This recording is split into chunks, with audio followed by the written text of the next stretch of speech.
The Kuro Yi Mu Nsem ashawano se ka kire yen. Kofi watrase ye de na Kuro Yi Mu Nsem branie ya ye krado ya ji adwa ye tiew. Kofi kasa.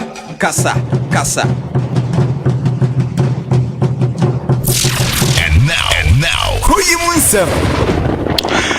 I am first here with the security and a reporter in Saka Free Manso area and it's a Chrome 4 Aqua attack this small scale mining retail shop enra na enyumre kruni aniwa na police for call emrantie adwane akochiwra homachi bofo bi no makobo ani etututo edi ehim. They are calling for the police and military support.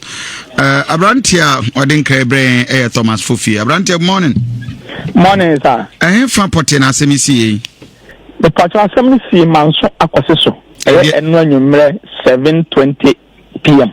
Then is here. Enipa for umkuta etu akese. Omubura your office. A small scale good merchant. Ikuta lances wa bema edito good. Enti omubura ho 7 a.m. no. Ana normal ya tobe 93 pounds. Omubaba fire and omusa fire 5 million. To move fire no do mani chire bush. Tie frɛ manson adibia police for mobile to mobile ya tresia na ahomachi ana canceling kwanta kuro ba ko e fo dumase manso dumase ne canceling kwanta ti dumase no bofo bi ko yiro manadi ana one nkofo no ko hia na do be 12 o'clock ana o ma sinji gunshot itututo ana o be report my enso ko si ban wo manso canceling kwanta ana wo mu ono ma tututuo no o timadwane no ababo amane sisi no you hear saying security baba beboa manso police for no ho de bet number ni swa nti you think security baba beboa nanka wo mhye wura mu ne etimi achom because this you chom ho hia wo mhye wura no mu sisi anti bofo ne se south akrofo no ono mo tututu ema wo mhye wura mu me pacha ono mo tututu ma kire kra bofo ni tu san na nkofo no epene kra abontu wo so dwane kote abebi asesa kosi se bofo am before anadu ahomache for ya na otiminya moto e de ba manso cancer kwanta wa ono so ba ne enso esiri ba ho bobo ya manye se woni nkofo na kohia wire mo ho ama o matututu bebre. I see. Okay. Chronosem takos o mwere ha na we ya dia. Chronosem de koso papa yura kofi. E firi manso akoso so ko manso konase. Ugina hokora wia, utimi so msim be siri ba no mutututu. Ma chrono de ekoso wo ho papa nya sam keto akwa am robbery cases. Data mujina manso akoso so hu se o masiri ban a o je nkofo sika stop kai se na so nyina mine ne da so koso ho ana se mine e koso ho ye small scale for na o mumkuta lances na ye djuma ho. Okay, so na akroja konfo no e target o me patcho ane. Okay. Police for a ben and beating my barrier apart from Asante Regional Police. Regional Police Commander here for Kruben. Manso Edubia and Nabia Manson Quanta. Omna a ben. This is the Manso Dubia phone and Omabaho and so number is anything air callers and Commander Oma. And that is an pay a police for after 7 running rockers or mobile and pay my hours on my baho. Police for Bama system Tempire Bonina and Oma Mukranso Petro, a Quano Society and Coponti Mitchum. Oh, okay. That is from the security reporter the Atuja. The government of Ghana, led by the Vice President, Dr. Baumia, Ba Asante Region, and now pay Omo Krimu Dada since and renumre by 3 o'clock thereabout. And just on by the technical advisor, the Gideon, and the information minister, Kojo Ponkroma, and all them, the evaluation minister, and many of them. Now, but I modeba kruma say a public forum. Abani say we achieve a lot or babemu many of the things and what me am Ghana for on Saka and inti oba bidin hon komo. I have before me 103 achievement in 100 days. Ibinyamre na ya discuss picking one after the other. Restoring fiscal discipline, micro stability, reprofiling Ghana's public debt, And in Amsua, Culture and Tourism established a safety audit unit at the Ghana Tourism to conduct safety audit across tourist sites. And check Kentampo di Ekusi established Creative Art Council and when something away here na gay ya amde to anu na utuni duku nu hurujami launched the Presidential Museum at Christenberg Castle. Food and Agriculture imported 300,000 metric tons of fertilizer. This is higher than any annual import since 2007. Reduced fertilizer prices by 50%. 1,200 agriculture extension officers have been hired and trained nationwide to support planting for food and jobs. Ghana and Ivory Coast have agreed to collaborate to tackle the volatility of cocoa prices. Manfu Bisase, is this an achievement? Na yashem. $3 million saved by reviewing and prioritizing power purchase agreement. Nina ewaha otwaswa a lot of issues, the social sector, the fishery industry, the health. Approval has been given to employ 11,000 head trainees who graduated between 2012 and 2016. Solution of Health Training Institute Secretariat reduced cost of nursing training admission forms from 160 to 100 Ghana cedis. Restoring nursing training allowance.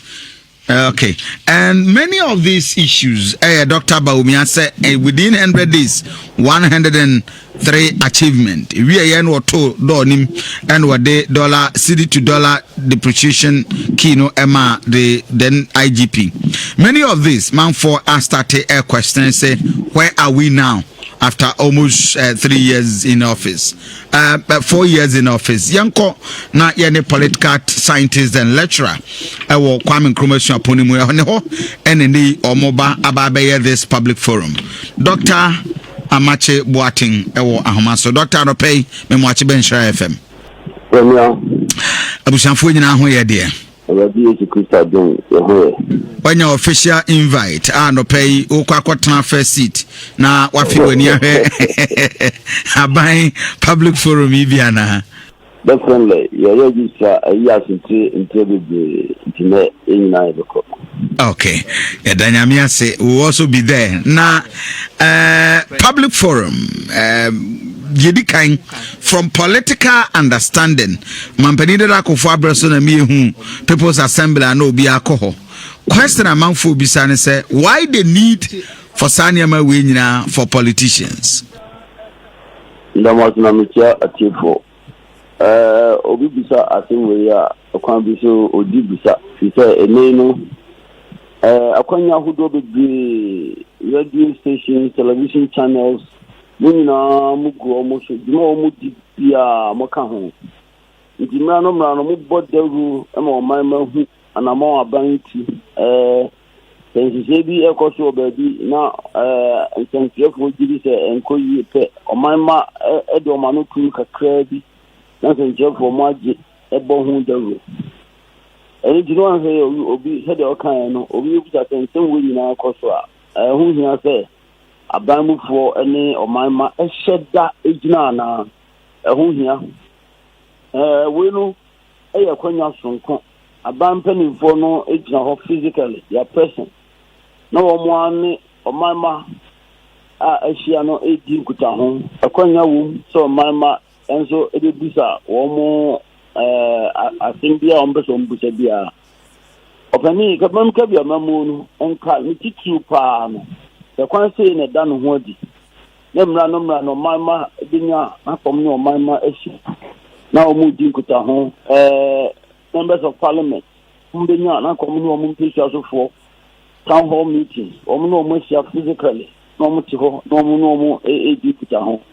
Generally speaking, that Kwanya we a Kwanya Sonkwa, and ma or my ma enya a quine or man for it didn't go down shedder. I do almost on chas here to them. It is the Gabomia Tino. Catching me and I read the Kahua, need their all ya any documentation of in some way course no titi somewhere be free or my ho abano o make be titi something ni na no mo kwa o mo so ahwe said the yen somewhere do kwa na o mo fa no titi in some o mo be say no mu ye hin na yen titi yi anu a e bia o te kwa tu na mo e bia ti e ko se na e di ho dina the town hall meetings no akonya sonko the ban ebre omanma or in a personal direct physical way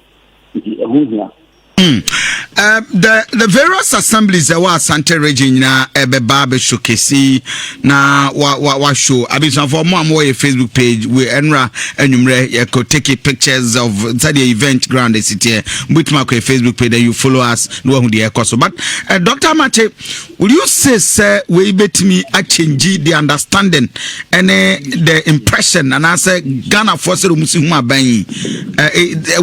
impact on the ordinary Ghanaian because of person who says well me the many but me bottom so me personal life so me who changes say it will not do anything to them. You know, the communication skills are Dr. Baumia di Babe Jina na nukwepa ni se sentiment se ni nchasi ni no person o munya impact on person nkuta ho no ìwúrọ̀ ọ̀mánmánú na wọ́n ti ń chase ma aban a ẹ̀sẹ̀ kọ́ mu ti kan twi that communication is crucial critical so the kasa ana di ba di djuma na ayi nipa bebree afinu ọmọ so ana dodo no ọkọ hokra yi no achia tete mini so mo de se be go akwan mu na wo mo ntimi nwura edan mu no on be nya access to television screens already o mo bia no mo so afi na that for no so timi nya kwanya abusa nsemo a ni se no enwe tintin do a de beba but critically MPP mini chase no Major say Omayan Kumitokaka in respect of Ashanti region. Abambia 3 years and not enough. The Abano editing to a more Kupana assistant the economy of any country, especially the Omano economy, Omani Casino, our form setting down as you can from our form all the time now. Ultimate fun means it is an morning the summer. But Abana had the nancy, it is a same. Something so means some more occur. The impression was created, in the year you know, Abana Baby or how no in our Expo. I believe that it's going to be very difficult for the Baunia to address. Going to be very difficult. And then there are some basic needs. Ashanti regional, the party took it for granted. Immediately, right from the very word go, they should have moved in a particular way to address some critical issues. You see, I'm saying issue about the whole members of parliament here was something more. You probably did it or more demontino. You can Makonya no moon sign and copy. And the question is, no for Sahara and Chasenoso. My boy, honorable majority leader, my boy, honorable, you also will be ready to do. That's after tomorrow with you and my second. One more with this man, for him, a bois, FPP and Kata. My second, a chance of bois or man or Quantum Koso. The boss will be a call, Quaco shot there from the scratch. Maybe a gun on top of the say clean just see on a more common. For democratic principles and the need to freely allow people to come in and go. Democracy don't necessarily work like that. What in advanced democracy is more. MPs no omuni sa or how we are Ghana ha MPs no in the strongholds of their parties no. And simply because of the same Omanistic Assembly prayer. But then if these people everybody or Abemwa other na party no etnasia na akwan a was up for impressiaso omuni aban eni kuta ho no mama meye some basic needs was up for impressiaso. Where did the party go? Where did the party in Ashanti region, where did it go? I mean, they are going to make the government task very difficult and huge. He do his best, but he's confronted with a formidable challenge. And Dr. Mache observer, yes, streaming war, the pictures and videos of event ground bros CIA Facebook page Nhyira 104.5 FM, the Great Hall, Kwame Nkrumah, University of Science and Technology, and we're giving you live feed at the amount. But Dr. Mache, from analysis are we here now? Obekan say the people of Ashanti region in general terms, satisfied with so far the omanya and the omahu every abem. Is that the opposite? Yes, sir. And the question is, something about the Soho Ama, the Dean Kutahu, ready to maybe yeah. Acquiring whom some guys, you can't talk about jobs, they are not here. Issue, but there are several other challenges, but those are standing out. I participated in that discussion. Oh, I mean, at least 2 stations are alcohol. Obviously, Abana shall say, and there's a promise that I've seen Mra Abano Babaye Aquine. Nobody didn't go home. Omujiri said it's simply because election year.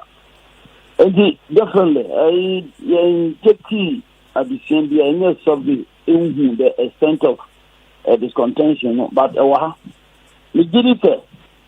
And I'm at the back where Mark had no done what Nipa, the solid in DNT or Pisiano, some MPs. Akotna Abaimu in Parliament, Hoya Abaimu, and then one will see one piece also for some years of musical to go. It is last time this contention was until manifestation back. I don't know. And you think, sir, Faye, any impact positively the thinking once again maybe sad this question after so analyzing we are baby doing and the question will come say even how many people and the binyamre akwakuti na impact be so we bit my man society could be abaman for doing our so in the region specifically. I attempt at damage control. Dr. Baumia is going to be very careful in choosing requests. I don't expect a significant impact, but definitely he will make some inroads or become before. Or it's not statistics to whom and a GDP growth and economics for you see now M1 could take it M1. Nipa do eni adwuma adaso eni adwuma omo sika sem ho adwuma omo diga anko omo ye omo adwuma omo kan hawa omano sika sem enye kra. The challenges are there national me so Ashanti region ha, and so it's a formidable challenge actually. And I don't know, these issues, free education as an argument will not address them. Although, yes, in a way, free education puts money into people's pockets. But somehow, it will not address concerns among forward. I think the party in chase and Sana or they address even the road needs in Ashanti region. Abani chase. A chase. Papa. Wow. Abusafo ya ne Dr. Mache Boateng edin komo ya sese the town hall meeting the Dr. Baumia and any team ba behwe resort fair impact ben and a bit menya and any susanso for the ordinary. Obeka said the aban amamuo ye through the district assembly said the beya one hour from yenhwe Kumasi ya chichim ni se first Kumasi so and to behwe niam bebre ho a came in kwentimi nye. We have the Furukrum, we have the Swami, we have the Tafo, we have the Kwada so and an Impotemu. Has it brought any changes to the lives of the Kumasi Asante region for and answer the metro yankaza? This is no control basically by one resource availability. Omano ethical omano wa yetim na make for account, and then two time is a factor. But the idea is how dia you not be you not do ha ka about akuhana mo now basically ahohare eba omanfos. Family you can smile is a fuel, of course, utility now that basic issues are affecting every individual. But some more expenditure pattern, of course, income to everything, especially more self-employed, income issues, everything, congestion in town. So, could now pavement, so I take a nipper for everything hall, as anything. The entrepreneurial skills are and now done already. Ultimately, now come and no so solid a teacher who must be as a government and another down name Hamilton is fucking pa or something. We say a Kwabama and now the down if I do go to Manupano, it's a fancy. Yeah. It's in 1992, MPP, Apple, Santiman, to Abama MPP, a chance of Ghana Mantambia. I'm a new corner factory, it's a fancy. And I don't have nothing for Fana over the years.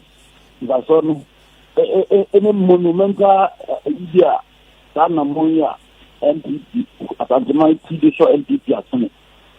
Anything monumental, it's the idea of making the Ahoa or fun.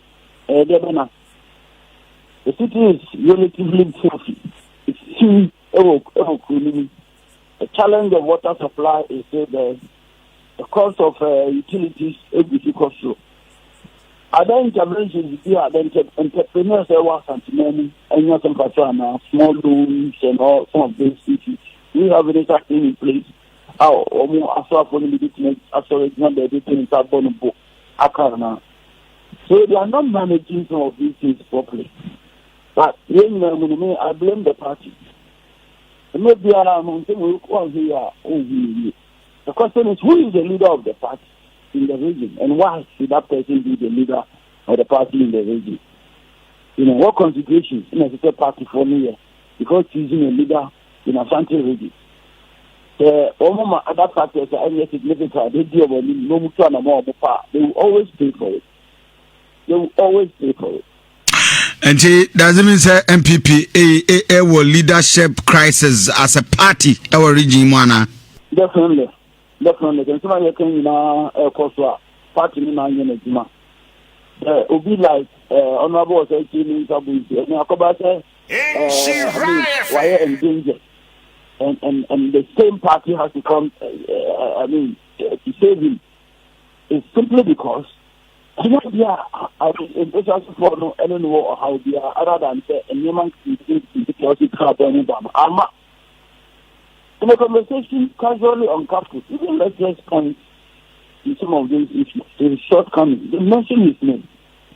As majority leader, his ability to influence and bring basic developmental projects to this place.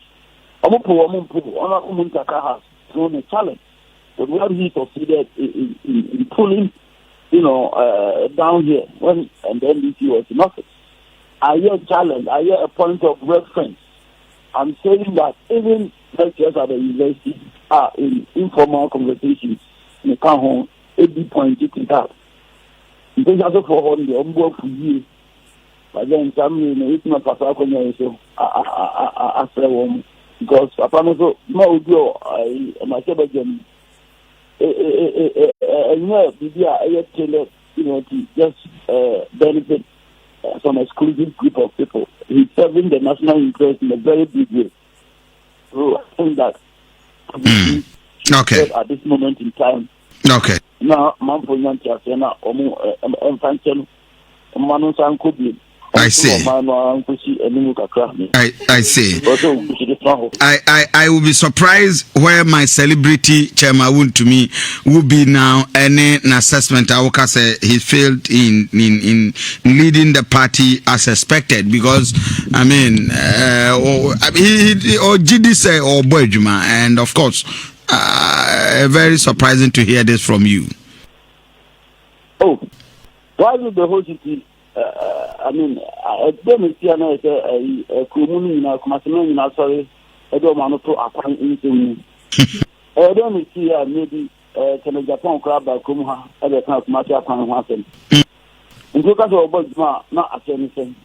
All the strategy of the party in Ashanti region.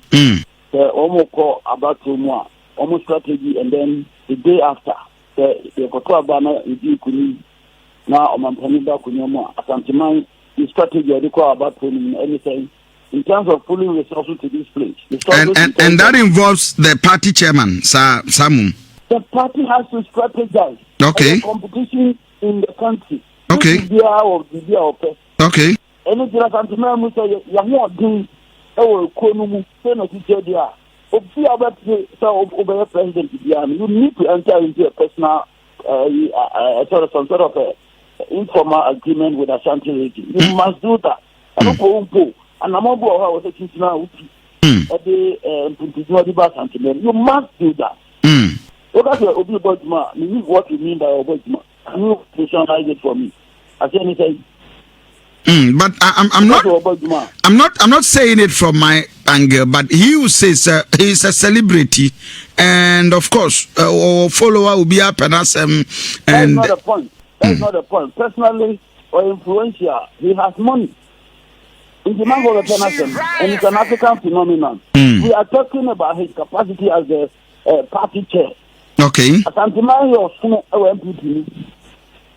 Santimai or Suno MPP. Or Suno. The Najana said it, Sana, Nadidio, Etie. Or Suno, Santimai, in Sanka, Najana, also. I see. And that reflects one another him for comment any one more position, I think, over the last few periods. That is the failure of the party. It's a very serious one, anyway. It's a failure of the party in the region. The party has failed. It is leadership. It is leadership. Wow. That's when Omuli the chair for the region. One colleague is part of our discussion, so I can't mention his name. Well, let's talk to university. I'm not been doing this. I can't tell the I want you to come and explain what is happening now. And just then I know what. Or the taking position now or this thing. Another one when we come to discuss issues, do people take position simply because they are on air and they should say something? Now say the panel no preposition ni bia no lecture or university on. Or support to my own the I can send the or catch our PhD as a personal assistant. And you know he is going to deliver. Can send the Oh, okay. Okay. Anyway. He has not delivered.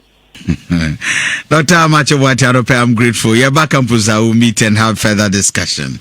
Bibini Abesa to Safro. 34 minutes past 7. We are analyzing and the town hall meeting and of course resort fair and Anope Yabesha Kwame Nkrumah upon Munia di Hunkomo. Papa, and when you bring na or campus, so here set up now. Move no et say now we for Anankasa from the campus students near the Adeno. Na near Matison Kofi ne apartheid. Okay, I'm not going to say Papa de Nendra and you made an idea who had there to judge. ShopRite, down the Yankasa Valentine.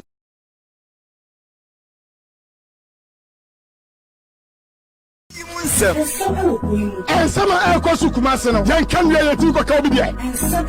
Kuro Yi Mu Nsem. The way a soldier force ye discipline no. Vanguard for na soldier for respect to what. Kuro Yi Mu Nsem. Anas di nyansa krono no de po Ghana nyina. Kuro Yi Mu Nsem. You can engage in all the propaganda you want, but if the fundamentals are weak, the exchange rate will expose you. Kuro Yi Mu Nsem. Dr. Baumia, what's the review economics boost in an minute? Adding so piece on the economy management to be answered. John Mahama now, on only time, not sitting at the same inflation, single they get for almost how many marks? Kuro Yi Mu Nsem. Ghana for Sena, at the Abana absorbing through NACO. It's not over 100,000, and you give such a government 4%. That is hypocrisy. Kuro Yi Mu Nsem. And I'm sounding a warning to the MPP. We're going to match them boot for boot. Abosoba ne meja paye entisi amosomfo aduana ba Kofi Asante anopa no num ene fa ekosi nonkron semaduana ba pa ho aduada ekosi yawada na efiada papa nyameke nso betena dwem ebre kro na. Kuro Yi Mu Nsem. I ask you to be citizens, not spectators. And now. Kuro Yi Mu Nsem. Kuro Yi Mu Nsem. Nsem ekosu kumase no. Yen kan ya yeti ko ka obi dia. Kuro Yi Mu Nsem. The way a soldier force ye discipline no. Vanguard for na soldier for respect to what. Kuro Yi Mu Nsem. Anas di nyansa krono no de po Ghana nyina. Kuro Yi Mu Nsem. You can engage in all the propaganda you want, but if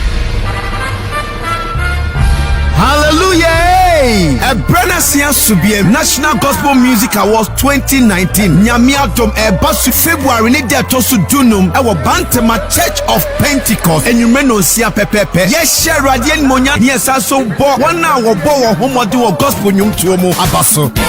Na anyum tu fubi ti say. Tego Sisters wo basie. Obapa Christy. Reverend Dr. Abiam Ampoma Danso all the way from UK. Reverend Graceman. He is the light of the world.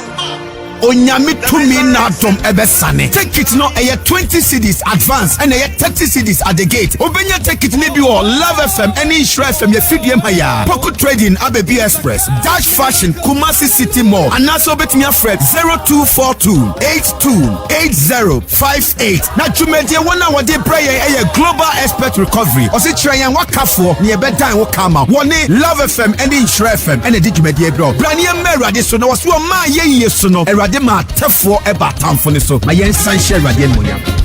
Sponsors: Franco Trading Enterprise, Dutch Fashion, Empo Travel and Tour, Global Expert Recovery Limited.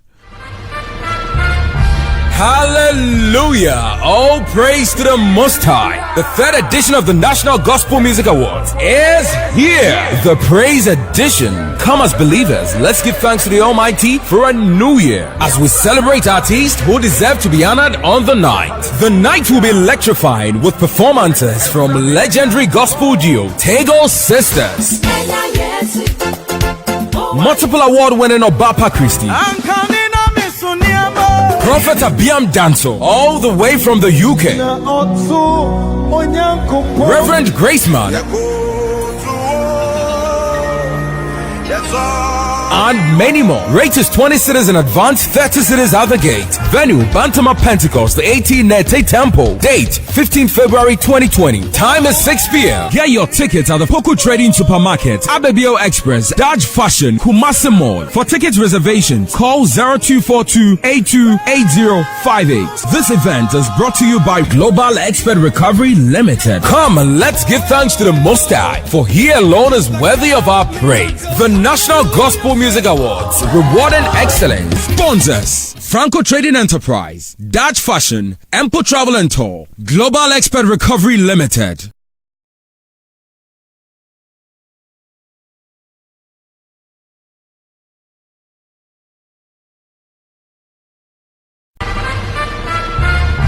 Hallelujah! All praise to the Most High. The third edition of the National Gospel Music Awards is here. The Praise Edition. Come as believers, let's give thanks to the Almighty for a new year as we celebrate artists who deserve to be honored on the night. The night will be electrifying with performances from legendary gospel duo Tego Sisters, multiple award-winning Obapa Christie, Prophet Abiam Danso, all the way from the UK. Reverend Graceman. And many more. Rate is 20 cities in advance, 30 cities out the gate. Venue, Bantama Pentecost, the 18 Nete Temple. Date, 15 February 2020. Time is 6 p.m. Get your tickets at the Poku Trading Supermarket, Abebio Express, Dodge Fashion, Kumasi Mall. For ticket reservations, call 0242-828058. This event is brought to you by Global Expert Recovery Limited. Come and let's give thanks to the Most High, for He alone is worthy of our praise. The National Gospel Music Awards, rewarding excellence. Sponsors: Franco Trading Enterprise, Dutch Fashion, Empo Travel and Tour, Global Expert Recovery Limited. Hallelujah! All praise to the Most High.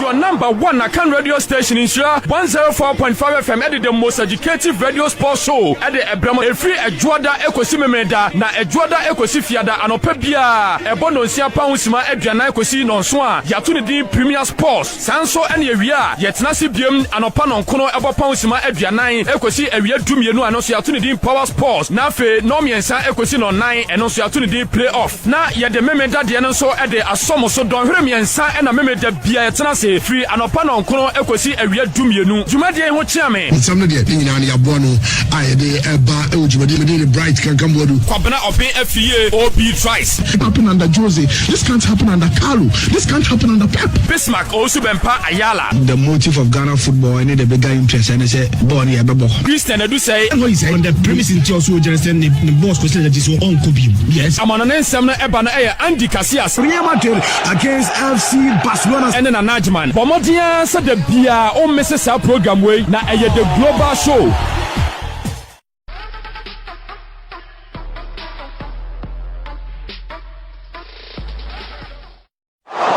Your number one Akan radio station in Nhyira 104.5 FM edit the most educative radio sports show at the Ebramo Efri Ejuada Ekosi Memeda na Ejuada Ekosi Fiada anopa bia ebono nsia pausima aduana ekosi nonso a yato ne din Premier Sports sanso ene awia yetnase biem anopa nonkono ebo pausima aduanan ekosi awia dumienu anoso yato ne din Power Sports na fe no miensa ekosi no nan eno so yato ne din Playoff na ye de Memeda de no so e de asomo so don hwere miensa ena Memeda bia yetnase free anopa no nkono ekosi awia dumienu jumade ho chiame nsam de nyina ne yabo no ayede eba e jumade the police and military support.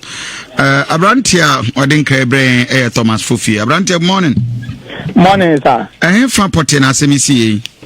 The Patron Assembly Manso Akosiso. And when you 7:20 p.m. And then is here.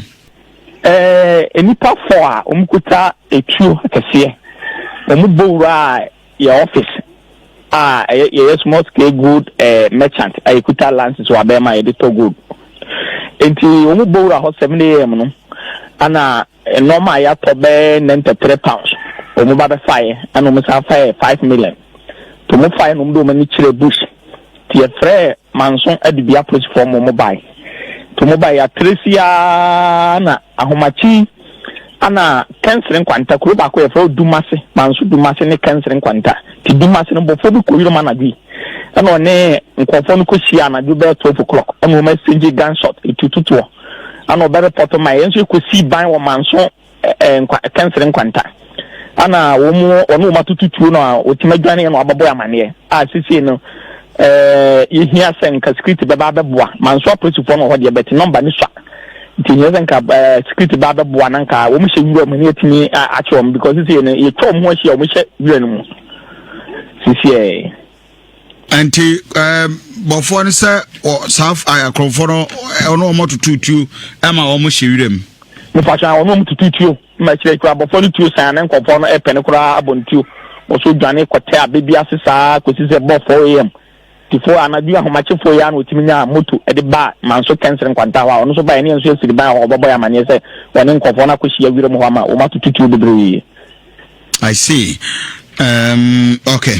Chronosem takos o mwere na we ya dia. Chronosem de koso papa yura kofi. E 3 months akoso so come and so konase. Ujina hokora wia, utimi so msim be siri ban no mutututuo. Ma chrono de e koso wo papa nya sam koto akwa am robbery cases. Data ujina manso akoso so hu se o masiri ban a o je nkofo sika. Stop kai se na so nyina. Mine ne da so koso ho ana. Since man here koso ho yes small scale for now wo mkuta lances na ye djuma ho. Okay. So na akroja konfo no e target wo. Me pacho ane. Okay.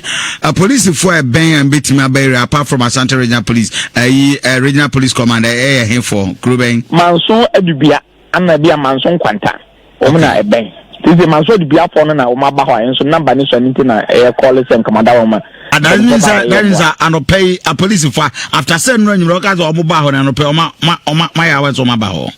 Police for na ba ma system temper ye bonyina no ma wo kwan so petrol e kwan so sa asem koponti mitwam. Oh, okay. That is from the security report out of pay bit me the Atuja. The government of Ghana, led by the Vice President, Dr. Maumia, Ba Asante region, and I pay Omo Cream with the dada since and renumre by 3 o'clock thereabout.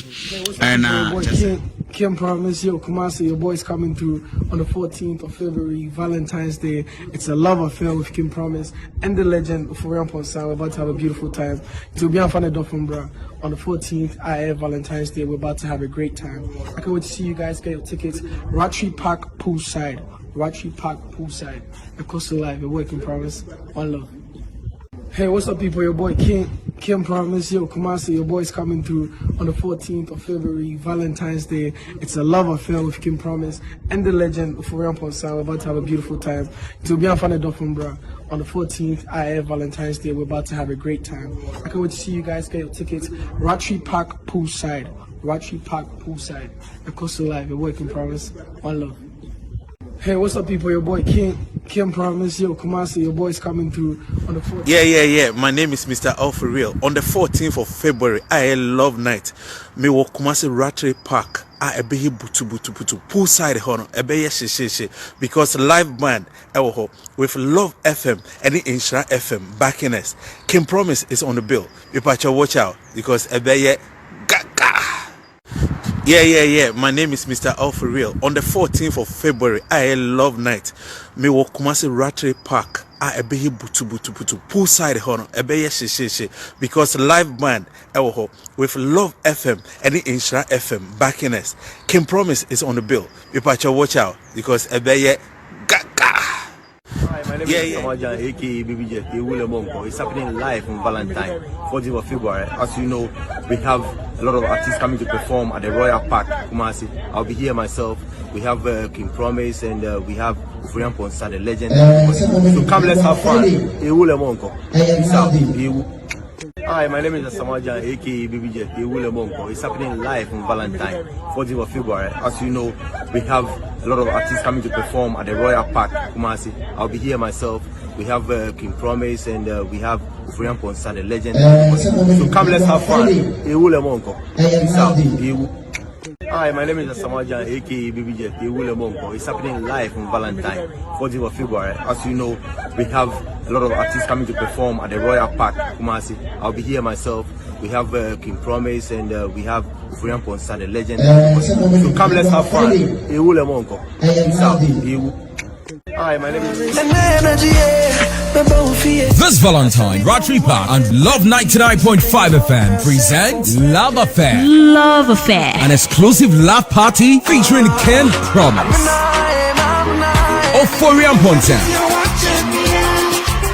and many other surprise acts. Get ready for another thrilling Valentine experience at the beginning of a new decade, as it will be a night of back-to-back romantic tunes over some free wine and perfect finger foods. Date is Friday, 14th February 2020, 7 p.m. prompt at the all-new Ratri Park Poolside. Rate is 80 Ghana cedis for single and 150 Ghana cedis for couple. Come looking ready for the night, as we keep it lovey-dovey all night long. Get your ticket now at the front desk of Love FM and Rotary Park. Love Affair. Love Affair. Love leads. Pasa wotie Asante region development bay and a wankasa with the wenu project bay and a bine baby showcase or region ha.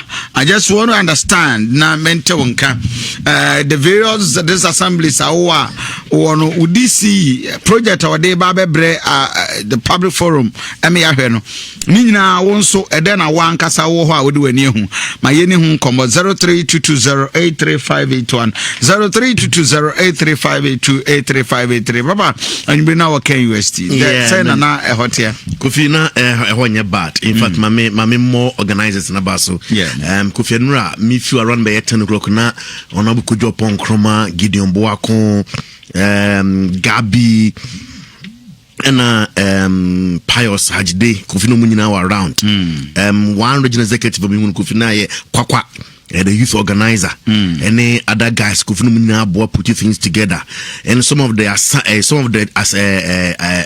DCs be no more me honorable assuming Bosonchi as a district executive and other Kofi munyina say almost more friend of town hall meeting government town hall meeting and results fair convenience on pe some showcase no demonstrate and as some exhibiting near buying within 3 years could flow to me especially from the ministries and the district assemblies could you and this all corona stand on my all the 43 or 44 assemblies or more metropolitan municipal assemblies or more Ashanti no could for more stand into stand biana we say project assembly na ye no could for no more exhibit through pictures just a bobo assembly be stand could for what you say pa now for the various ministries Duko Minister of Information na stand nima be no my ministry no Ministry of Aviation, Ministry of Finance project mo aye na nimo mo aye go finina almost exhibit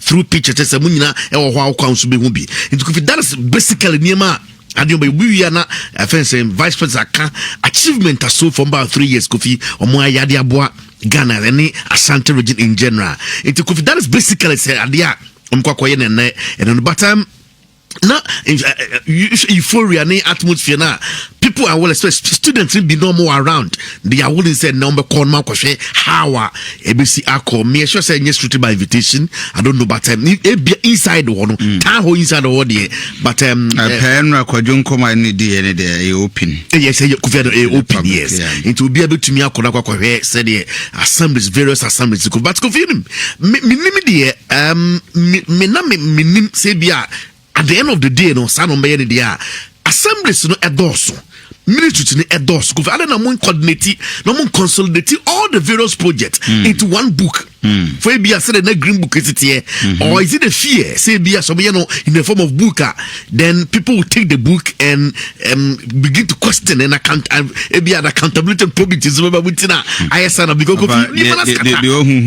no but put the book assemblies na for oboase one there mampo one there or asokore one there so be no but other than government as a government so want to do a book put them together this technological information so era. They should do a book not even a book but maybe at the database but we access information on their website. Could you also call the website of the monitoring, evaluation and the information but all the Ghana they have the local government yes. They have all the assemblies and the local government yes and the local government yes but it should be in the form and of evaluation ministry and so you are calling for book okay fine yes so now you are talking said they should do a book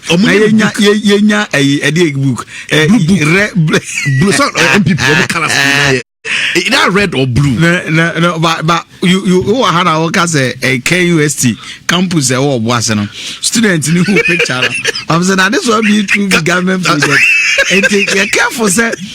Any book for surely Ghanaians will take them on. Oh yeah, and I think you also be very fair. But they're good and good. Kofoye book. Exactly. And then yazo chucha firma monkey sanctuary na man for ente whatever you do, said they're gonna will take it. Criticize, but it's good. Say you put all together. What you are saying? If you check the book. Ebia community biana that is the project amaye within 4 years. Oba assembly so no for assembly by assembly. What you saying will be fine. But kofunim be kame kwanka even if not the book Ashanti region in general no omo project no they should put them together. But from your own assessment, I mean we town hall meeting omo be kire ne abana ye generally no much Ashanti region so we can say would they have something to show in Ashanti region? For sure they will have something to show. Okay. Because you see assemblies project by common use their common fund. Any other DDF other urban grants yes, what I said the project into the various municipal and district assemblies there obia onye shikobenya be 4 or 5 classroom blocks could for to me see. Ubenya chip company be could for to me see. Boho be a what what you say? Ubenya ebia footbridge be a Kofi Waye market be a see. These are some of the projects that Kofi Assembly in there. Assembly also on your shekrampono. In this regard. Yes, so in this regard, the Kofi, we have something to show. But when we talk about infrastructure and the central government, people are expecting, say Bianca, say they can continuously atonsu kwine. What you say? Nanka ya yem nkofo ne futu ne so twamomo oboa samia kwanta kwine buakwa any events tano so kwine. These are some are expecting too much from the government in the first 3 years. The reason is that is what people benefit most. Do you know when Kofo bought and then Kofo the bus for free SHS? Because it cut across board. Yeah. And found baby a war. What you saying? It is or Casapipio, so took about number 2 also or him phone. Once a school near quality JHS or qualifying quality, Kofi about my intent to face secondary school enjoy this free SHS. It as you see your boss to your contact. If you could develop a circle Burkina Faso, that's a before Dunkwa Council, they are benefiting. Okay. Abuakwa to bibiani kwai semeko bibiani na sebe fa sa kwan konso de benefit. So that is what people need to go for expect those infrastructure and that project the various hospitals where Muhammad administration whatever it is because as na Kojonu will say sika ne twase ade de bi okwa na sika ni nyina was there and ne twase ka ban ni de wie but as we speak wa ba ye ayi me moka we a onka aya na me problem kakra mo ba ye ma ba ye a forensic audit all the audit mo ye munya nchi obi am ye hu ni say sika no ma misuse. So when you come and complain na ye bisa said then what are you doing as having the power? So it is true the government, the previous government might have misused the fund for different say fine, but you are not doing anything about it. The then minister, the chief, the director, then we can see they are being punished for it. But you are talking, you are complaining, and nobody is being punished for that. I mean, it doesn't make sense. The election, me won Bernard, you go from a hospital. Yes, nice, almost about more than 90% complete. Now I install cables. Coffee cable, install almost all the equipment. I just say it's almost done. From a hospital. Bekwan put na bibia ko bekwan put no nyanya bibia complete bibia wie I install all the various equipment friends saying back you know what do you call it oxygen we were working on it oxygen from na nyoma bibia wie now 3 years 4 years still there rotten yes price me we from na nursing training I can benefit from it. So Kofi, if you were trying to catch them, say, say they can 4 years. You to me had audit TV. You to me for being found. Yeah, what I say, Sikana Kwana, Scanning Trust the Bon Brano, Jomama, and I buy Ebeseno. And she is scanning what are they paying for? Exactly. Yeah, she was saying, buy a match, Mammy, who said, I was afford you and you. They are being punished for their sins. And you oh, I was saying, how can I conclude? The reason why John Bayano, a Bayer ordinary, Bayer normal, even though, and they say, project of making an project will be a boy. Okay. What you say? Yes. 80 so okwa asokwarema for instance. Yes. Previous government, ABCC hospital schools compound. Honorable Alidu obey the same thing. What you say? You know, people will not. Those projects are normal. What you are saying, you know, even though you have something to showcase, people will come and see what demonstration why exhibited here. But idea obia who say normal. They want to see something extraordinary. Okay. You understand? 03220 benefit the general public. Okay. That's what people, but in any case, Kofi, all in all, or my my young quality for so a different no pay also watch the waging. But my menu will influence here now me pick him for.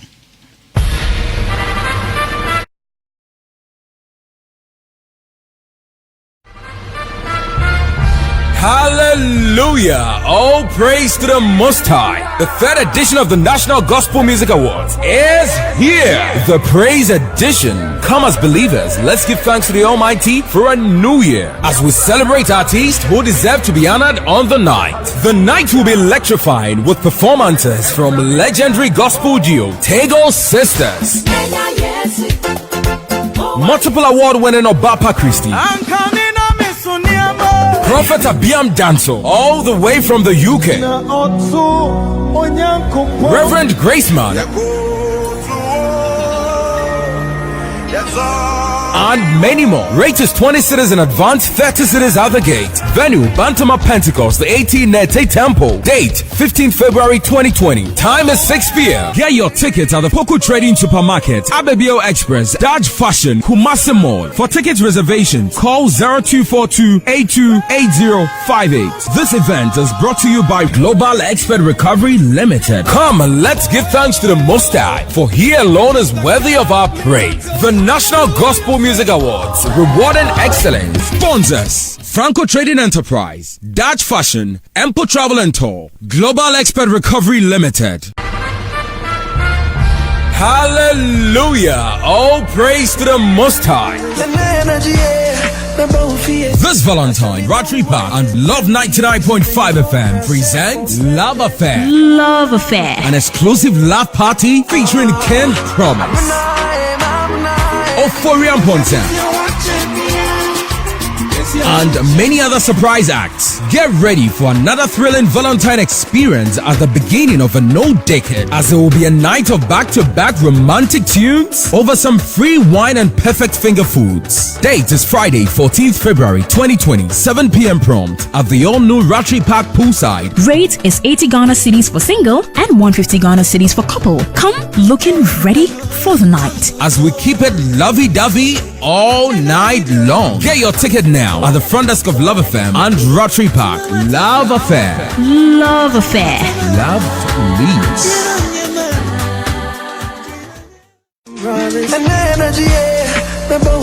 This Valentine, Rotary Park and Love 99.5 FM present Love Affair. Love Affair. An exclusive love party featuring Ken Promise, Oforian Ponta,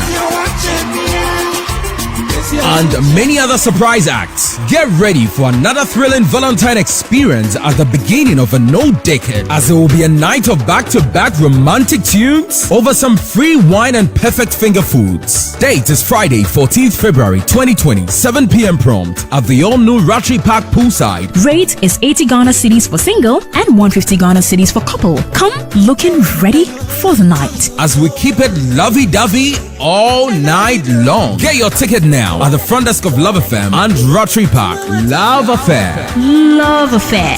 Love leads.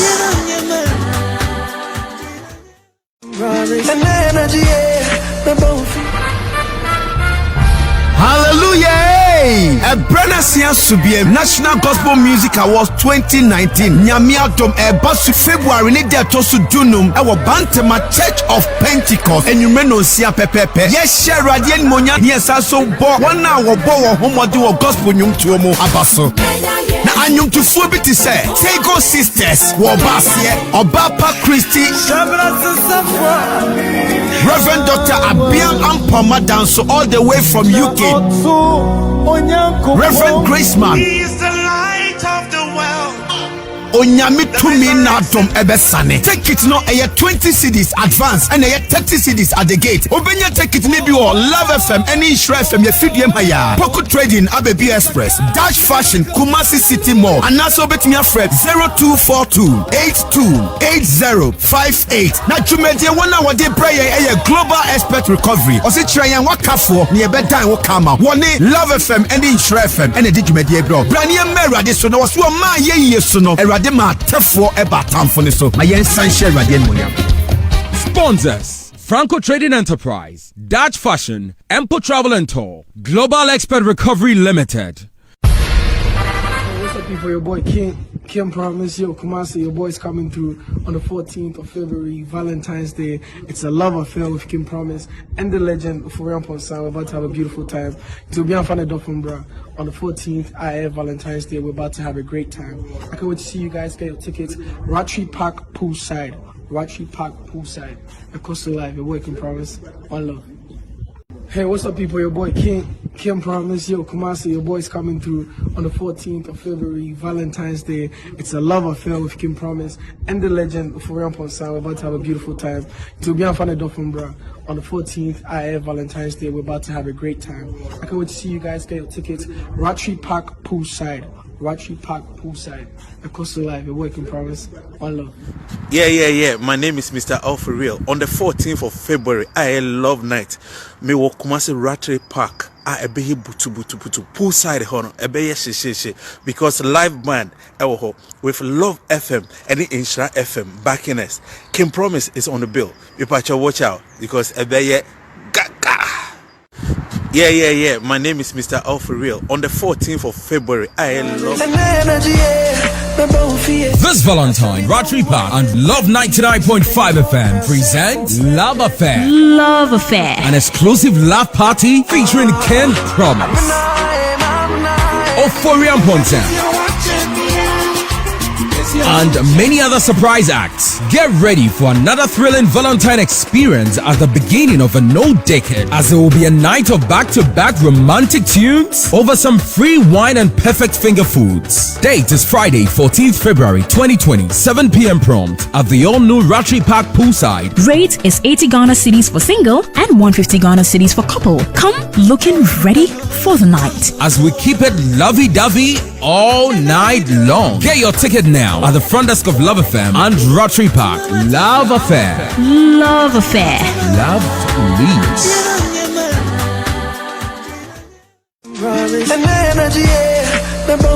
This Valentine, Ratri Park and Love 99.5 FM present Love Affair. An exclusive love party featuring Ken Promise, Kuro Yi Mu Nsem, and many other surprise acts. Get ready for another thrilling Valentine experience at the beginning of a new decade, as there will be a night of back-to-back romantic tunes over some free wine and perfect finger foods. Date is Friday, 14th February 2020, 7 p.m. prompt at the all-new Ratri Park Poolside. Rate is 80 Ghana cedis for single and 150 Ghana cedis for couple. Come looking ready for the night, as we keep it lovey-dovey all night long. Get your ticket now at the front desk of Love FM and Ratri Park. Love Affair. Love leads.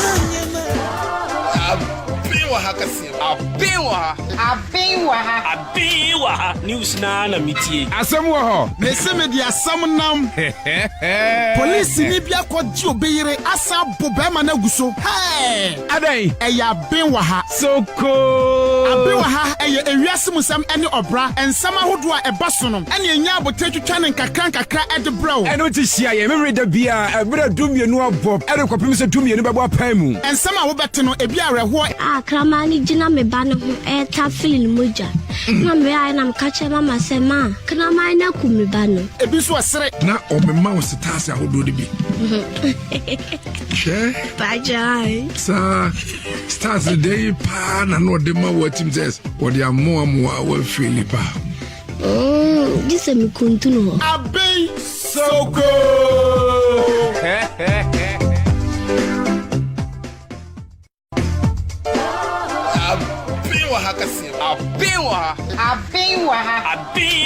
News na mitie. Asem wo ho. Ne se me dia sam nam. Police ni bia kwaji obeyire asa bo be ma na guso. Hey! Adai, eya ben wa ha. Soko. Aben wa ha eye ewiase musam ene obra, ensam ahodo a eba so no. Ene enya abote twetwa ne nkakra ede bro. Eno ti hia ye memre da bia, ebra dumienu abob. Ede kwapem se dumienu bebo apan mu. Ensam a wo bete no ebi areho. Kramani jina me ba no ho ta feeling moja. Na me ai na mkache mama sema, kramani na kumi ba no. Ebi so asere. Na omema wo sitase ahodo de bi. She? Bajai. Sa stars the day pa na no de ma what him says. What they are more we feel pa. This is me kuntuno. Abe Soko.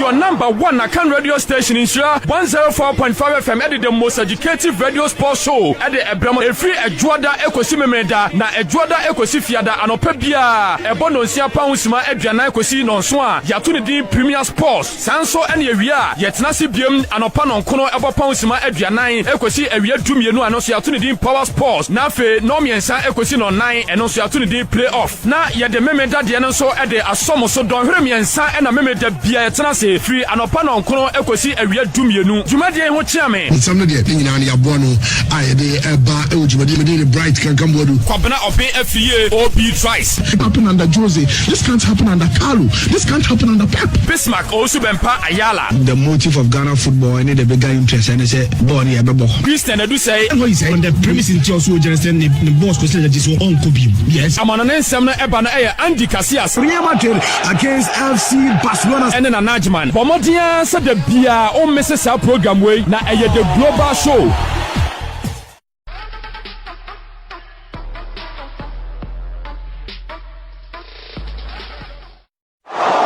Your number one Akan radio station in Nhyira 104.5 FM edit the most educative radio sport. Kuro Yi Mu Nsem. Ensama ekosu kumase no. Yen kan ye yeti ko ka obi dia. Kuro Yi Mu Nsem. The way a soldier force your discipline no. Vanguard for them a soldier force specific. Kuro Yi Mu Nsem. Enough. The nyansa kromo no dey pop Ghana nyina. Kuro Yi Mu Nsem. You can engage in all the propaganda you want, but if the fundamentals are weak, the exchange rate will expose you. Kuro Yi Mu Nsem. Dr. Baumia, what you are reviewing economics boost nyina mene in so piece on the economy management to be antona John Mahama now no on the time na city no et say na inflation senior they get for almost how many mark Kuro Yi Mu Nsem. Ghana for say na abana absorbing through NACO it's not over 100,000 and you give such a government 4%. That is hypocrisy. Kuro Yi Mu Nsem. And I'm sounding a warning to the MPP. We're going to match them boot for boot. Abosoba na meja paye entishia mosomfo eduana ba Kofi Asante anopa no num ene fa ekosi nonkron semeduana ba pa ho etuada ekosi yawada na efiada papa nyameke nso betena dwem ebre kro na Kuro Yi Mu Nsem. I ask you to be citizens, not spectators. And now Kuro Yi Mu Nsem. Kuro Yi Mu Nsem. Ensama ekosu kumase no. Yen kan ye yeti ko ka obi dia. Kuro Yi Mu Nsem. The way a soldier force your discipline no. Vanguard for them a soldier force specific. Kuro Yi Mu Nsem. Enough. The nyansa kromo no dey pop Ghana nyina. Kuro Yi Mu Nsem. You can. Okay, 30 minutes past 8, live on Nhyira 104.5 FM, 0322083582 and 0322083582. Hello, good morning, my young Kwati for Nayenin Komo. Hello, good morning. Hello, good morning. I don't know about Kofi. Yeah, many are not saying. Nyamiadom Boko, Unya Solomoni, and I paid the chance once and Blenheim Drodro, and up in Pomas as they say, watch among Bejan, and paid the minimum. Ajawa, Kopa, Siamada, Media Center. Me bonnet tell never knew about the Kataka and a paper and cable at Mango Bejano on a doctor and I for me to Padaso. I don't have a comment and say, and I will share in Great 4 and Saint Jenna Baby Suano.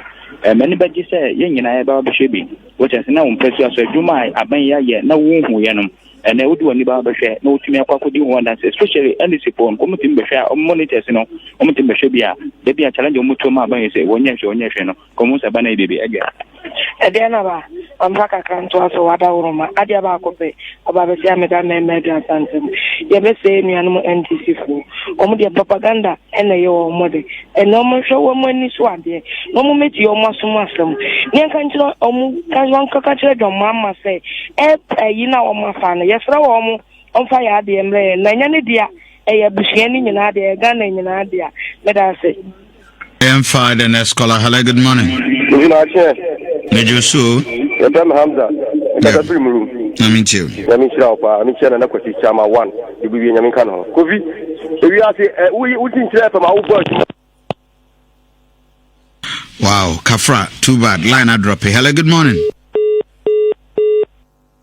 Father and scholar. Hello, good morning. Hello. Well, I don't know, but lines, we have a problem. 03-220-83581, 03-220-83582. My end checking. It tried the next. Okay, I think the lines jammy. But move it to me. Fred 03-220-83581, 03-220-83582. Hello, good morning. Hello, dear Kofi Asante. This one. What bomb to say? Nyame adome ho ye pa. So only I give in car pen to boku. And Ophelia, I mean, father, and look any over sex. This for now, how you be doing, sir. The way and another Kufa, and the doctor, and a mood about me, Ginadia Moody, a Hanam. It's so deep when you bear. Yet I talk was about Mabatu. Pierre, the representative, ready book room to park in the commander fire. The commanding no Dr. Kinsinakun with you, Pa, and Amanki.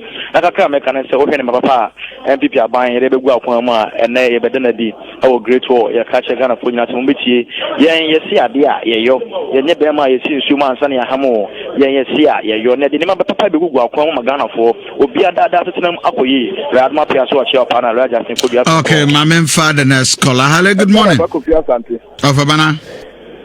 And you're not banning a TNS. And someone not more car and midday great war. My penny bed down and this was doing on near my whole contract on your minor side.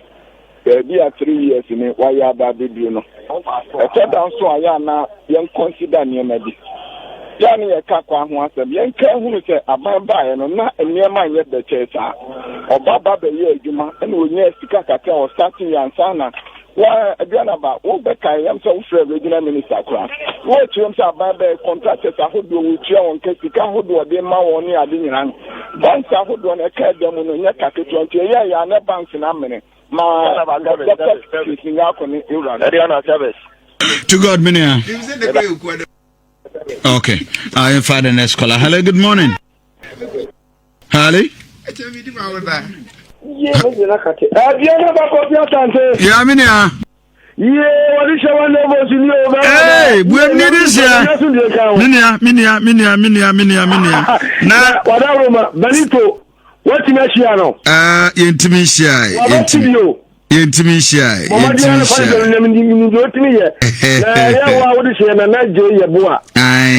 Student loan tax fund. This is a year Abratio, no Cabinet. I'm for what you want ever tell a Buddha and a puna or Mr. Someone on Panabanito. American say, Olam could a didiator and one. Now there be more fidel Swamica, Satamanga, so my drum would hear me. And more fidel Swamica, said Wabutoman of Fiano, which is too bad. And I mean, when they have my lines, but very unfortunate. I was to San Fred, my main father. Okay, hello, good morning. Okay. I think sir, we having few challenges. Lines in Yebinyamre. Na dinina ya huajuma ya will get back. Na yebia kwenya reneti for monso. You have enough opportunity na what means so actually madre ewo. Mian kasa minia nanaji. We the Student Loan Trust Fund. Ona we executive director ewo. Just wabna sinyame ya domwa. unuaba eda for memida ebe ejama nso ye ko jache akwakoye ne maame eyi no na wonso ye ba ho na fe na me ya domo Valentine Day no for ramponsa eginam den our Ratri Park na ade chipe ne the 15th na fe nyina ye ko National Gospel Music Award eno na ye ne Jontofu wa Ghana nyina Bapa Christy Tego Sisters and all the powerful musicians yebeba ebi nyame aye but until that there and ye na for ramponsa olezini boot na kufu unim bibi wow chairman AG yes what 50 tickets hey for so the onyame adwuma na idea he will do it chairman AG will do it yes into a top for chairman AG I'm not surprised 50 I'm not surprised say informative for them to our channel yeah for free wow 50 tickets na namo so afia obeko bi na namo by all means na namo beko ba on so beto tickets na bebe bia wo bia ya because why event but top of 50 yes it's any ngonwa but na namo ba so say better but Valentine obeko ase Valentine wo sheda dada sa I see a classical pub e ho na e be Valentine baba nie but if you want to see ye de be ntem e de ya no pana we are just a Ratri Park CEO for family sa na be ye no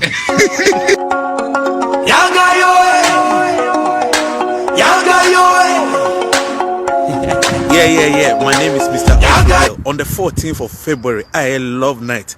Me wo Kumasi Ratri Park. I be butu poolside hono. Ebe she because live band with Love FM and Nhyira FM backing us. Kim Promise is on the bill. People watch out because ebe Yeah. My name is Mr. Oil. And now, Kuro Yi Mu Nsem.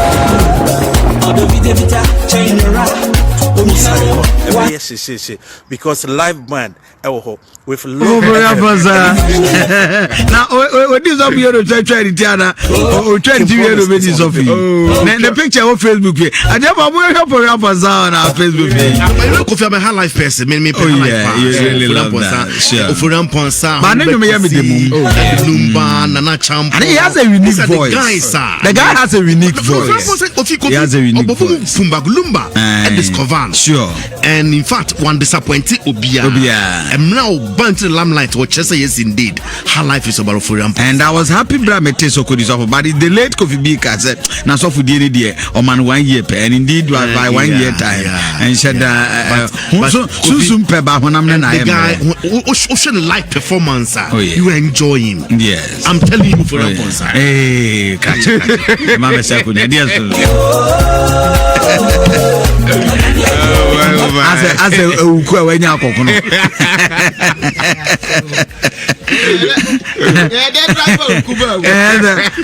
akuku awanya akoko no na amanfo mo wote say na nyame ase uku na uko na afa ho se bola su yi bibia umbi ene oni ba umia na uko heba umia olura mobo e was fan as of I see I was so come on I feel that's right me the hasa white there mate why there favorite yeah cause wa chef white mom ye ni dwa kakra am for so ho ye still wunya phone ni bi ente Valentine be obere na nkofo I wish you happy Valentine last text message we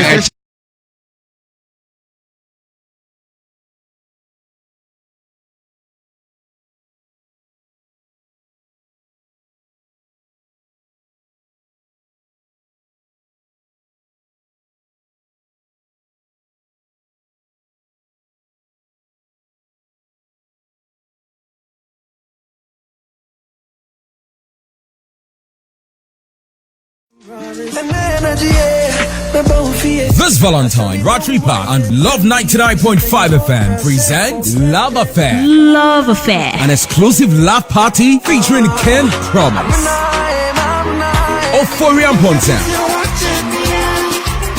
and many other surprise acts. Get ready for another thrilling Valentine experience at the beginning of a no decade, as there will be a night of back-to-back romantic tunes over some free wine and perfect finger foods. Date is Friday, 14th February 2020, 7 p.m. prompt at the all-new Ratri Park poolside. Rate is 80 Ghana cedis for single and 150 Ghana cedis for couple. Come looking ready for the night, as we keep it lovey-dovey all night long. Get your ticket now at the front desk of Love FM and Rotary Park. Love Affair. Love Affair. Love leads.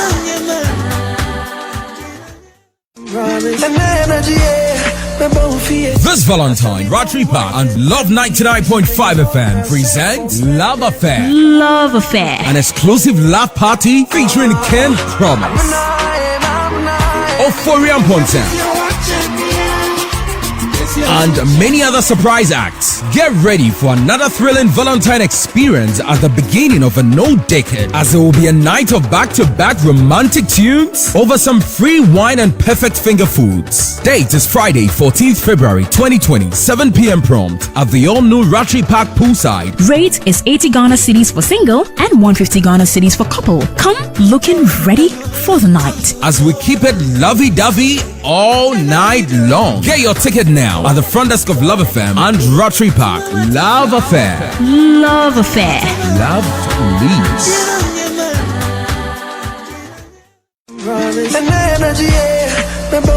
This Valentine, Rotary Park and Love 99.5 FM present Love Affair. Love Affair. An exclusive laugh party featuring Ken Promise, Oforian Ponten, and many other surprise acts. Get ready for another thrilling Valentine experience at the beginning of a no decade, as there will be a night of back-to-back romantic tunes over some free wine and perfect finger foods. Date is Friday, 14th February 2020, 7 p.m. prompt at the all-new Ratri Park poolside. Rate is 80 Ghana cedis for single and 150 Ghana cedis for couple. Come looking ready for the night, as we keep it lovey-dovey all night long. Get your ticket now at the front desk of Love FM and Rotary Park. Love Affair. Love Affair. Love leads.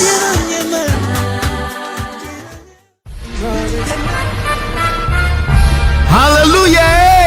Ebrenasia Subiem National Gospel Music Awards 2019. Nyamia Dom Ebasu February ni dia tosu Junum ewo Bantama Church of Pentecost. Enyumeno sia pepepe. Yes, share radien monya. Yes, also bo. Wana wo bo wo homodi wo gospel nyum tuomo abaso. Na anyum tu fuo biti se. Tego Sisters wo basie. Obapa Christy. Reverend Dr. Abiam Ampoma Danso all the way from UK. Reverend Graceman. He is the light of the world. Onyami tumi na dom ebesane. Take it no 20 cedis advance and 30 cedis at the gate. Obenya take it maybe or Love FM any Nhyira FM ye fidiem haya. Poku Trading Abebi Express. Dash Fashion Kumasi City Mall. And also bet me a Fred 0242 828058. Na jumedie wana wade prayer global expert recovery. Osi trayan wakafo ni ebeda wo kama. Wone Love FM any Nhyira FM and the jumedie bro. Brania mera de so no so ma ye so no.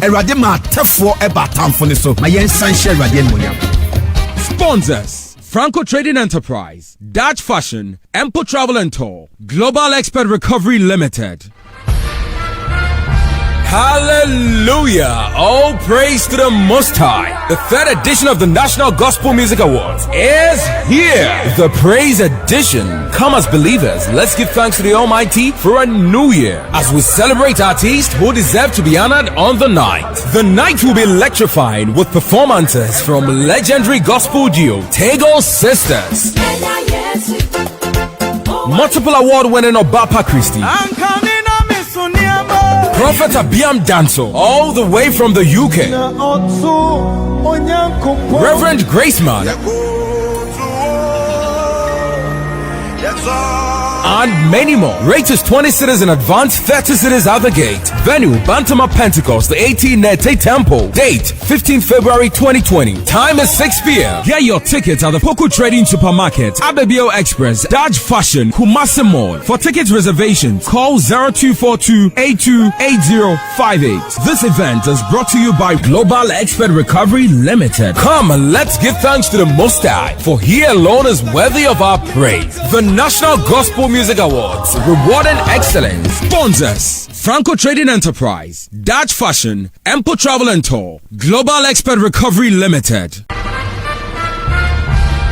Hey, what's up, people? Your boy Kim Promise, yo, Kumasi, your boy's coming through on the 14th of February, Valentine's Day. It's a love affair with Kim Promise and the legend Kuro Yi Mu Nsem. We're about to have a beautiful time. It will be on Fanadofumbra on the 14th, Valentine's Day. We're about to have a great time. I can't wait to see you guys. Get your tickets. Ratri Park Poolside. Acosta Live, your boy Kim Promise. One love. Hey, what's up, people? Your boy Kim Promise, yo, Kumasi, your boy's coming through on the 14th of February, Valentine's Day. It's a love affair with Kim Promise and the legend Kuro Yi Mu Nsem. We're about to have a beautiful time. It will be on Fanadofumbra on the 14th, Valentine's Day. We're about to have a great time. I can't wait to see you guys. Get your tickets. Ratri Park Poolside. Acosta Live, your boy Kim Promise. One love. Hey, what's up, people? Your boy Kim Promise, yo, Kumasi, your boy's coming through on the 14th of February, Valentine's Day. It's a love affair with Kim Promise and the legend Kuro Yi Mu Nsem. We're about to have a beautiful time. It will be on Fanadofumbra on the 14th, Valentine's Day. We're about to have a great time. I can't wait to see you guys. Get your tickets. Ratri Park Poolside. Acosta Live, your boy Kim Promise. One love. This Valentine, Ratri Park and Love 99.5 FM present Love Affair. An exclusive love party featuring Ken Promise, Kuro Yi Mu Nsem, and many other surprise acts. Get ready for another thrilling Valentine experience at the beginning of a new decade, as there will be a night of back-to-back romantic tunes over some free wine and perfect finger foods. Date is Friday, 14th February 2020, 7 p.m. prompt at the all-new Ratri Park Poolside. Rate is 80 Ghana cedis for single and 150 Ghana cedis for couple. Come looking ready for the night, as we keep it lovey-dovey all night long. Get your ticket now at the front desk of Love FM and Ratri Park. Love Affair. Love leads.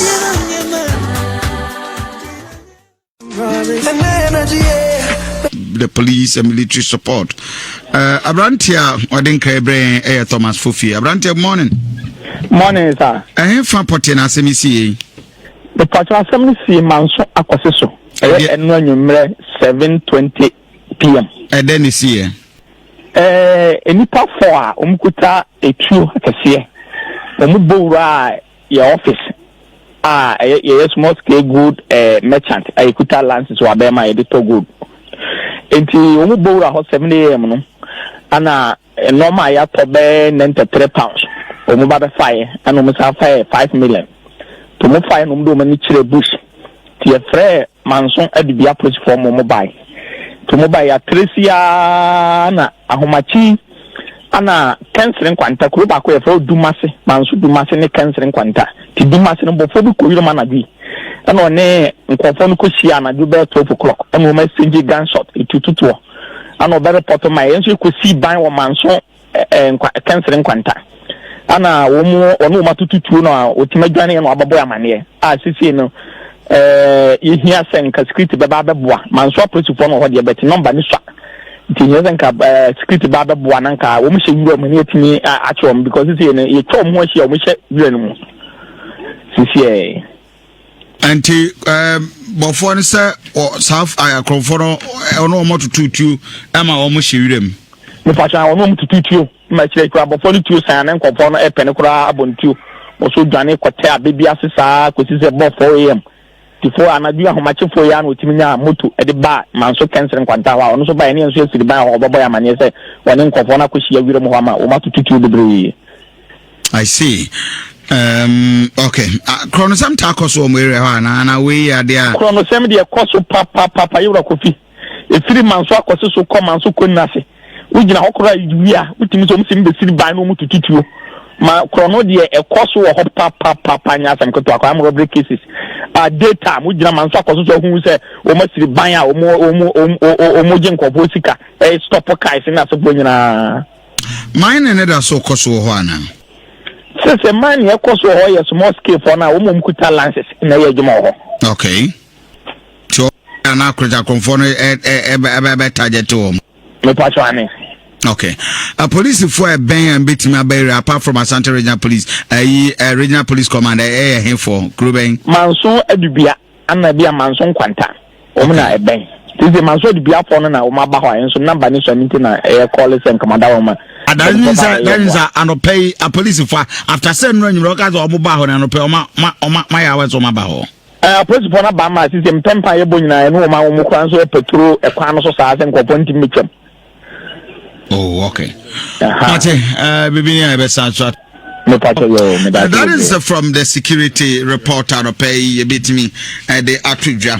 The government of Ghana, led by the Vice President, Dr. Baumia, Ba Asante Region, and Anope Omo Krimu Dada since and Renumre by 3 o'clock thereabout. And just on by the technical advisor, the Gideon, and the information minister, Kojo Ponkroma, and all.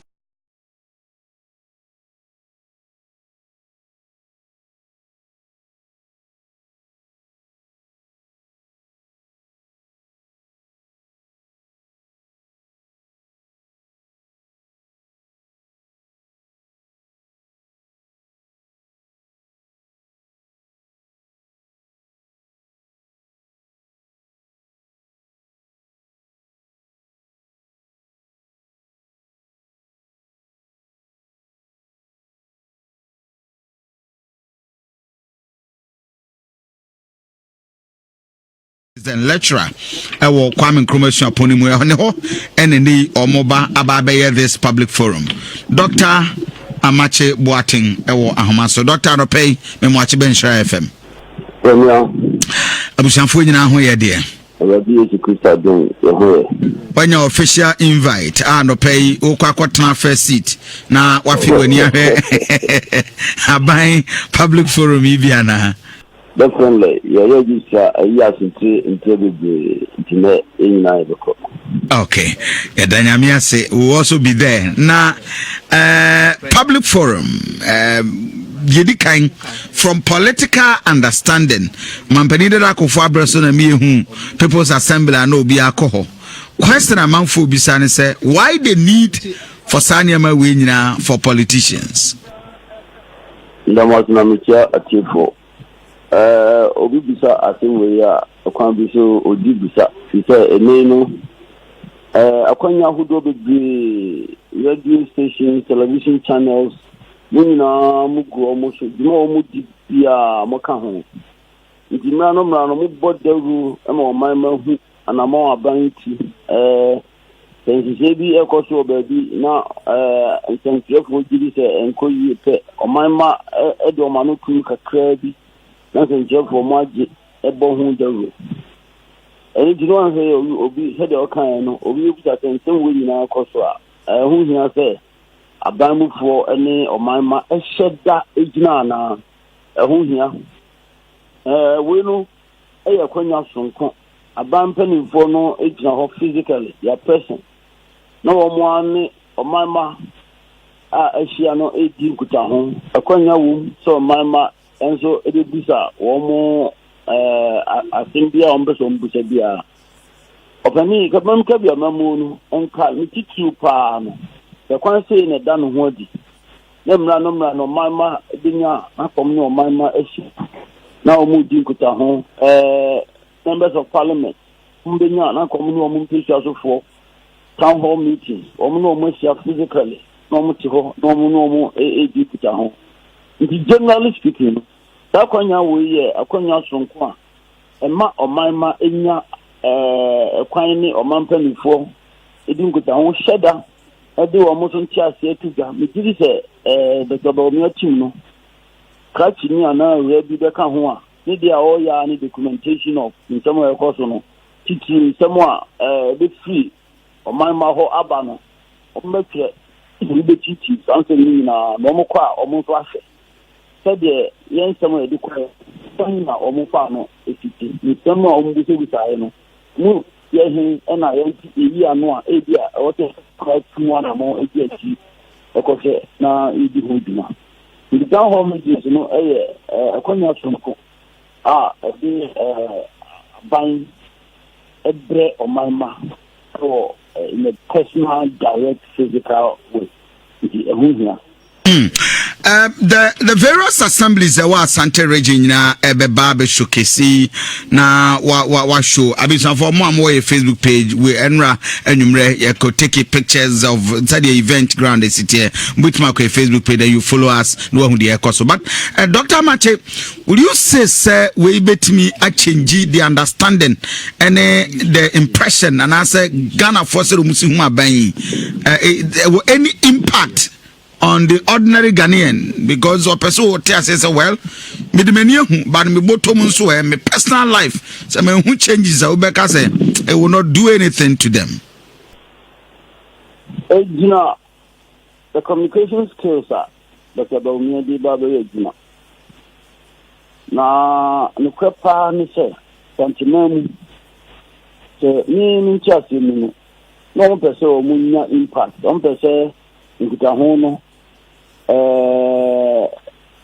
Indra omama na omuti inyancha sema abanya ese community country that communication is crucial, critical. So the focus on the body dimana ayi nipa bebre afinu omoso ana do no okohokra okoho yi no achia tete mini so mo de se be go akwan mu na o mo ntimi enura edan mu no ombenya access to television screens already o mo bia no mo so bi na that for no so timi nya kwanya abusa nsemo a yin se no enwe tintin do a de beba but critically MPP many chance no much that say Omarion from Tokaka in respect of Ashanti region. About 3 years, and not enough. Say Abano, a bit me to a more assistant the economy of any country, especially the Omano economy, Omani Casino, our from setting down as you can from our from all the time now. Ultimate fun, it is on a morning the summer. But Abana, Sadinanti, Yanseno, Fancy so means the more Okan. The impression was created, in the year, Abana Babi or how no in Mexico. I only believe that Sadino is going to be very difficult for the Baunia to address. Going to be very difficult. And then there are some basic needs. Ashanti regional, the party took it for granted. Immediately, right from the very word go, they should have moved in a particular way to address some critical issues. You see, I'm saying issue about the whole members of parliament here was something more. You probably did it or more Montino. Ika ema makonya no mu san enko biem no kwa me say me for sa ntia me so na bo honorable majority leader di na bo honorable you o say we di ewo ready bi so let afro no duma o mu di o na se ba gem o mo to in this man for hono e boa FPP ankasa na sebegem fanso boa omanu o kwansu koso bawfu bia ko kwakosha from the scratch maybe agana so be abidi no say clean city it to na more community man for democratic principles and the need to freely allow people to come in and go. You know, because these don't just say they work like that. What in advanced democracy is more MPs, you know, only or how we are Ghana MPs, you know, in the strongholds of their parties. and simply because of the same Omanistic Assembly. But then, if these people, Ebomodin or Abemwa, other not party no etnasia, na acquire what's up for you, Christiaso, or money buying any kuta home, no mama may some basic needs what's up for you, Christiaso. Where did the party go? Where did the party? The party in Ashanti region, where did it go? I mean, they are going to make the government's task very difficult and huge. He do his best, but he's confronted with a formidable challenge. And Dr. Mache observer, yes, streaming war, the pictures and videos of event ground bros CIA Facebook page Nhyira 104.5 FM, the Great Hall, Kwame Nkrumah, University of Science and Technology, and we're giving you live feed at the amount. But Dr. Mache, from analysis are we here now? Obekan say the people of Asante region in general terms, satisfied with so far the omanya and the omahu every abem. Is that the opposite there? Yes, sir. The question is something about the so ama yedi nkutahu radio show maybe akwan hu nsem pejai you can't talk about jobs. They are not here. Issue, but there are several other challenges, but those are standing out. Media I participated in that discussion. Oh, I mean, at least 2 stations are also. Obviously, Abana shall say, and there's a promise that I see Mra Abano Babaye Aquine. You got it in Gutahon, or would you say it's simply because election year? And definitely, I get tea at the same time, yes, of the extent of this contention, but we did it. And I'm at the back where Mark had no done what Nipa, the solid in DT or Pisiano, so they did it some MPC. Akotna abandonment in parliament where abandonment so and then one will see one piece also for some days a beautiful to go it is that's someone this contention was something region manifestation back sadino and you think sir fair ebenya any impact positively the thinking once again me beside this question after so analyzing we are by doing and the question will come say even how many people and the binyamre akwakuti na enya impact bi so we bit my man society could be abaman for adwin wa ban so in the region specifically attempt at damage control.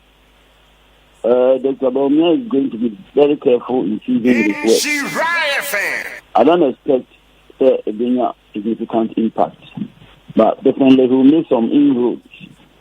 Or the camp of or it's not statistics to whom and a GDP growth and that was economics for you see now M1 could take it to crowd.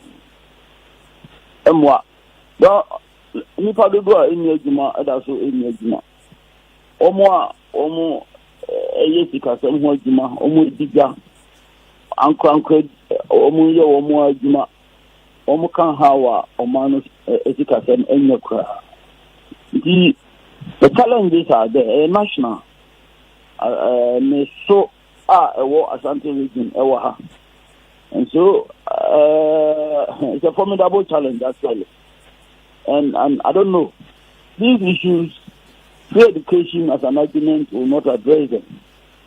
Although, yes, in a way, free education puts money into people's pockets.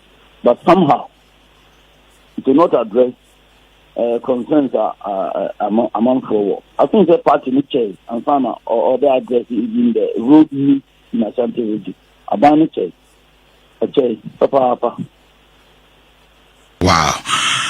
Absavo, your net Dr. Mache Boatini Dinkomo, ya say the town hall meeting and the Dr. Baumia and any team Babeshe resort fair impact bang and a bitimenia and an instance for the ordinary. Obeka said amamwo through the district assembly said the beya 1 hour from Yenshu Kumasi Yachichim near himself first Kumasi soon and to be nema bebre came in minye. We have the Furukum, we have the Swami, we have the Tafo, we have the Quada so and an Impotemu.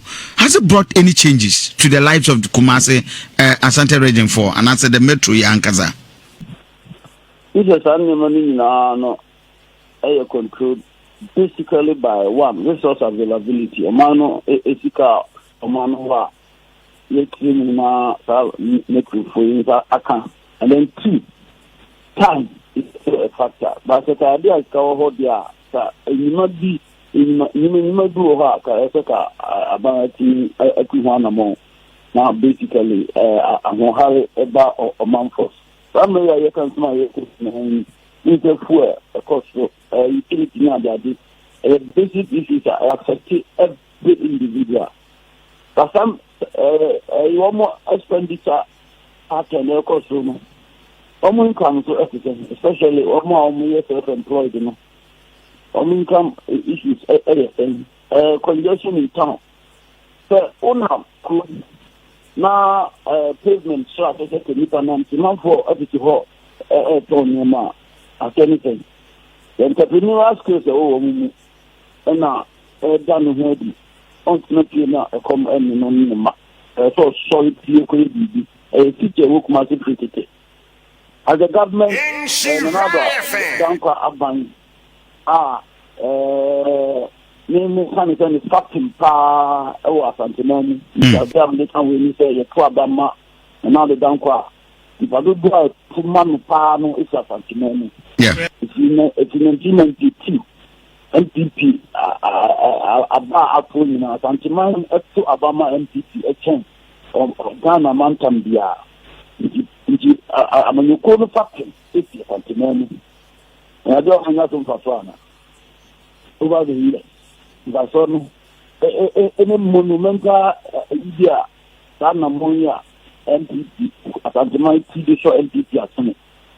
Anything monumental is the idea of making the Ahoa or Fang. The city is relatively filthy. It's still the challenge of water supply is the cost of utilities is difficult. Other interventions here, the entrepreneurs are Santimani and Yasan Patrana, small loans and all some of these issues. We have an in place. How more after business after not the different book akarna. So they are not managing some of these things properly. But I blame the party. Maybe around here. The question is, who is the leader of the party in the region, and why should that person be the leader of the party in the region? What considerations in a party for me because choosing a leader in a Ashanti region. Other factors are any significant. They will always pay for it. And does it mean say MPP a leadership crisis as a party our regime wana? Definitely. Can somebody can party in Najima. Be like honorable say in why endanger. And the same party has to come, to save him. It's simply because, I don't know how they are, other than say, and Yemen because it's happening. In a conversation casually on campus, even let's just point to some of these issues, the shortcomings. They mention his name. As majority leader, his ability to influence and bring basic developmental projects to this place. Has thrown a challenge, but what he succeeded in pulling, down here when and then this was in office. I hear a challenge. I hear a point of reference. I'm saying that even lecturers at the university are in informal conversations in the home 80 point it that. Because also for on the umbo for you. But then some it's not Pasaka so after one because upon so no go I said again just benefit some exclusive group of people. He's serving the national interest in a very big way. So I think that okay at this moment in time. Okay. Now, I see. I see. I will be surprised where my celebrity chairman would to me will be now any assessment. I will say he failed in leading the party as expected because I mean he or GD or Boyjuma, and of course very surprising to hear this from you. Oh, why did the whole city? I mean, I don't see a community in a commission. Sorry, I don't want to acquire anything. I don't see maybe can Japan club by Kumuha at the time of Matia Pan. In focus of Bojma, not at anything. All the strategy of the party in Ashanti region. Almost call about 2 more, almost strategy, and then the day after, the Kotoa Banner is Kuni. Now, Mampanida Kunyama, Asantiman. The strategy I recall about pulling anything in terms of pulling resources to this place. And that involves the party chairman, Samu. The party has to strategize. Okay. Competition in the country. Okay. Okay. Any Santima Musa, Yamu, Konumu, Senator, Obey President, you need to enter into a personal some sort of informal agreement with Ashanti region. You must do that. And I'm not going to say now. You must do that. Look at your Obi Bojma. You need what you mean by Bojma. Can you visualize it for me? I say anything.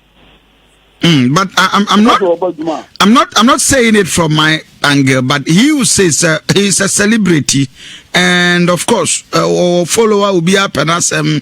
And that's not the point. That's not the point. Personally or influential, he has money. In the Mango International, and it's an African phenomenon. We are talking about his capacity as a party chair. Okay. Santimai or Suno MPP. Santimai or Suno MPP. Or Suno.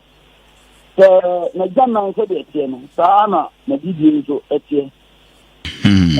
Or Suno, Santimai, in Sanka, Najana, also. I see. And that reflects one another him for comment any one more position, I think, over the last few periods. That is the failure of the party. It's a very serious one. Anyway, it's a failure of the party in the region. The party has failed. It is leadership. It is leadership. Wow. That's when Omuyi the chair for the region. One colleague is part of the strategy, so I can't mention his name. Well, let's tell university. I'm not been doing this. I can't tell the I want you to come and explain what is happening now. And just I know what.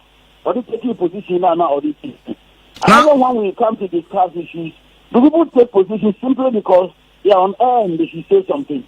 Now say the panel no preposition ni bia no lecture or University on. Or support to chairman to the can't be or catch be our PhD as a personal assistant. And you know he is going to deliver. Can't be. Oh, okay. Okay. Anyway. He has not delivered. Dr. Amacho, I'm grateful. You're back on Pusa. We'll meet and have further discussion.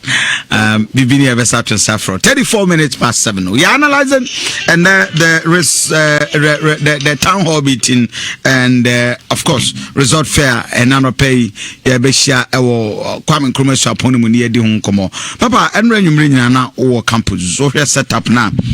Move no say now we fully anankasa from the campus students near the Adeno. Na near Matison Kofi ne apartheid. Okay, I'm not going to say Papa de Nenra and you many idea who are there to judge. ShopRite. Hallelujah! Ebrenasia Subie National Gospel Music Awards 2019 Nyamiatom Basu February ni dia tosu dunum ewo Bantama Church of Pentecost enumeno sia pepepe yes share radien monya yes aso bo wana wo bo wo homode wo gospel nyum tuo mu abaso na anyum tufuo bi ti say Tego Sisters wo basie Obapa Christy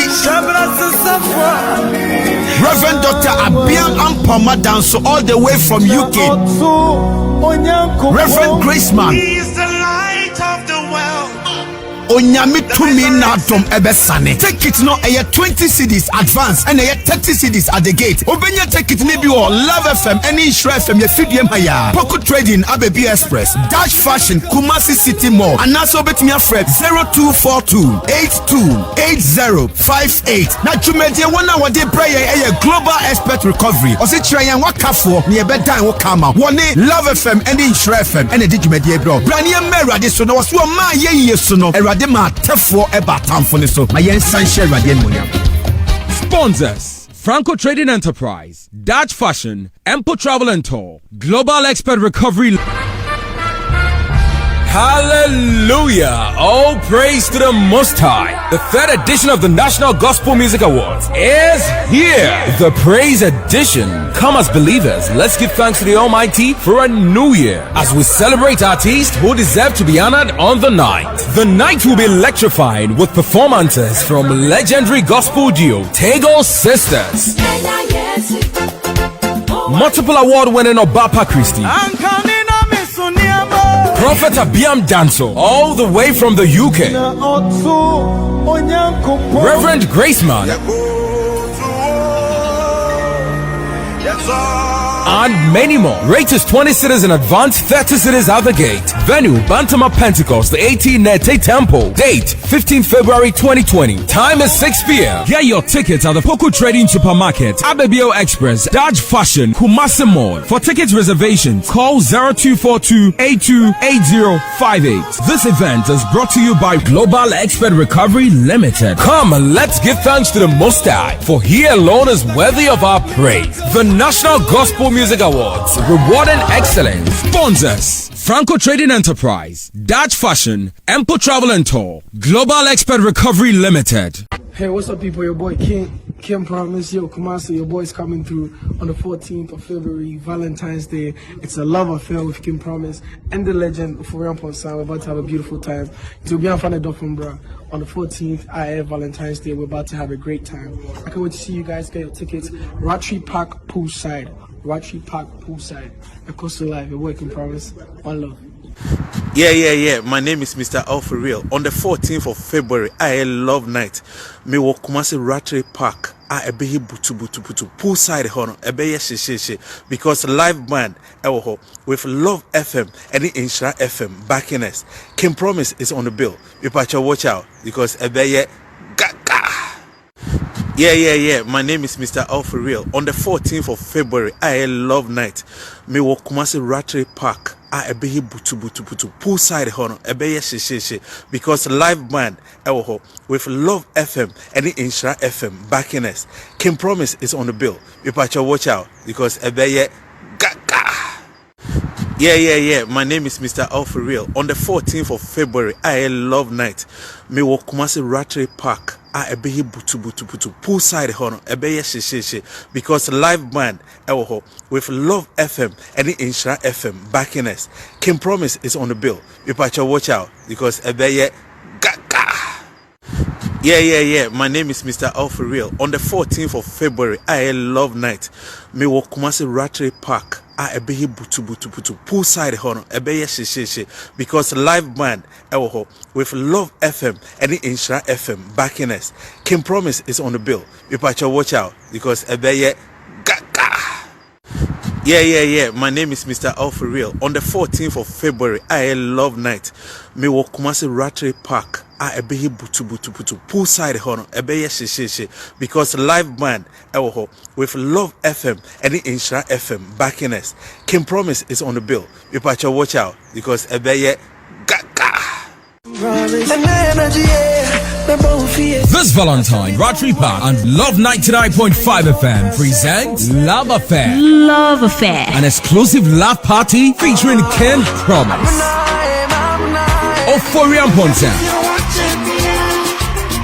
and many other surprise acts. Get ready for another thrilling Valentine experience at the beginning of a new decade, as there will be a night of back-to-back romantic tunes over some free wine and perfect finger foods. Date is Friday, 14th February 2020, 7 p.m. prompt at the all-new Rotary Park poolside. Rate is 80 Ghana cedis for single and 150 Ghana cedis for couple. Come looking ready for the night, as we keep it lovey-dovey all night long. Get your ticket now at the front desk of Love FM and Rotary Park. Love Affair. Love Affair.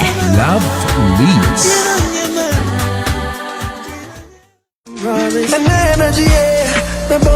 This Valentine, Rotary Park and Love 99.5 FM present Love Affair. Love Affair. An exclusive laugh party featuring Ken Promise, Euphoria Ponta, and many other surprise acts. Get ready for another thrilling Valentine experience at the beginning of a new decade, as there will be a night of back-to-back romantic tunes over some free wine and perfect finger foods. Date is Friday, 14th February 2020, 7 p.m. prompt at the all-new Rotary Park poolside. Rate is 80 Ghana cedis for single and 150 Ghana cedis for couple. Come looking ready for the night, as we keep it lovey-dovey all night long. Get your ticket now at the front desk of Love FM and Rotary Park. Love Affair. Love Affair. Love leads.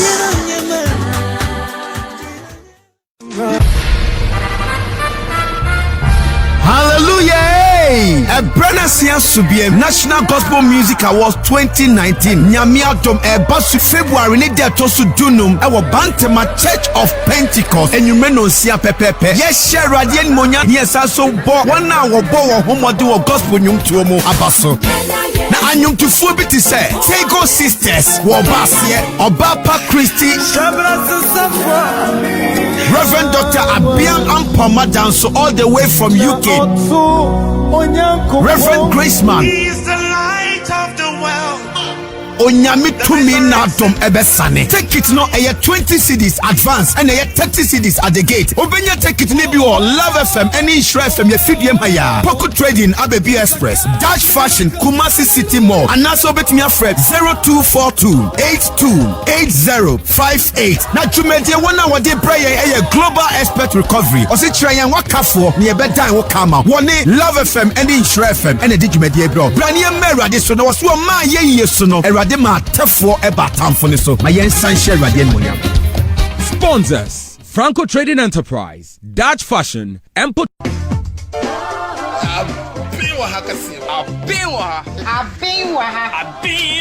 news na mitie asem wo ho na seme dia asam nam police ni bia kwaji obeyire asa bobema na guso hey adai eya ben wa ha soko aben wa ha eye ewiase musam ene obra ensam ahodo a ebaso no ene enya abotatwitwa ne nkakra ede bro eno ti hia ye memre da bia ebra dumienu abob ere kopim se dumienu bebo apan mu ensam a wo bete no ebi areho akramani gina me ba ne ho eta feeling moja na me ai na mkache mama sema kana mai na kumi ba no ebi so asere na o me ma wo stars ahodo de bi bajai sa stars de pa na no de ma wo tim says what dia mo wo feel pa dise mi kuntuno abai soko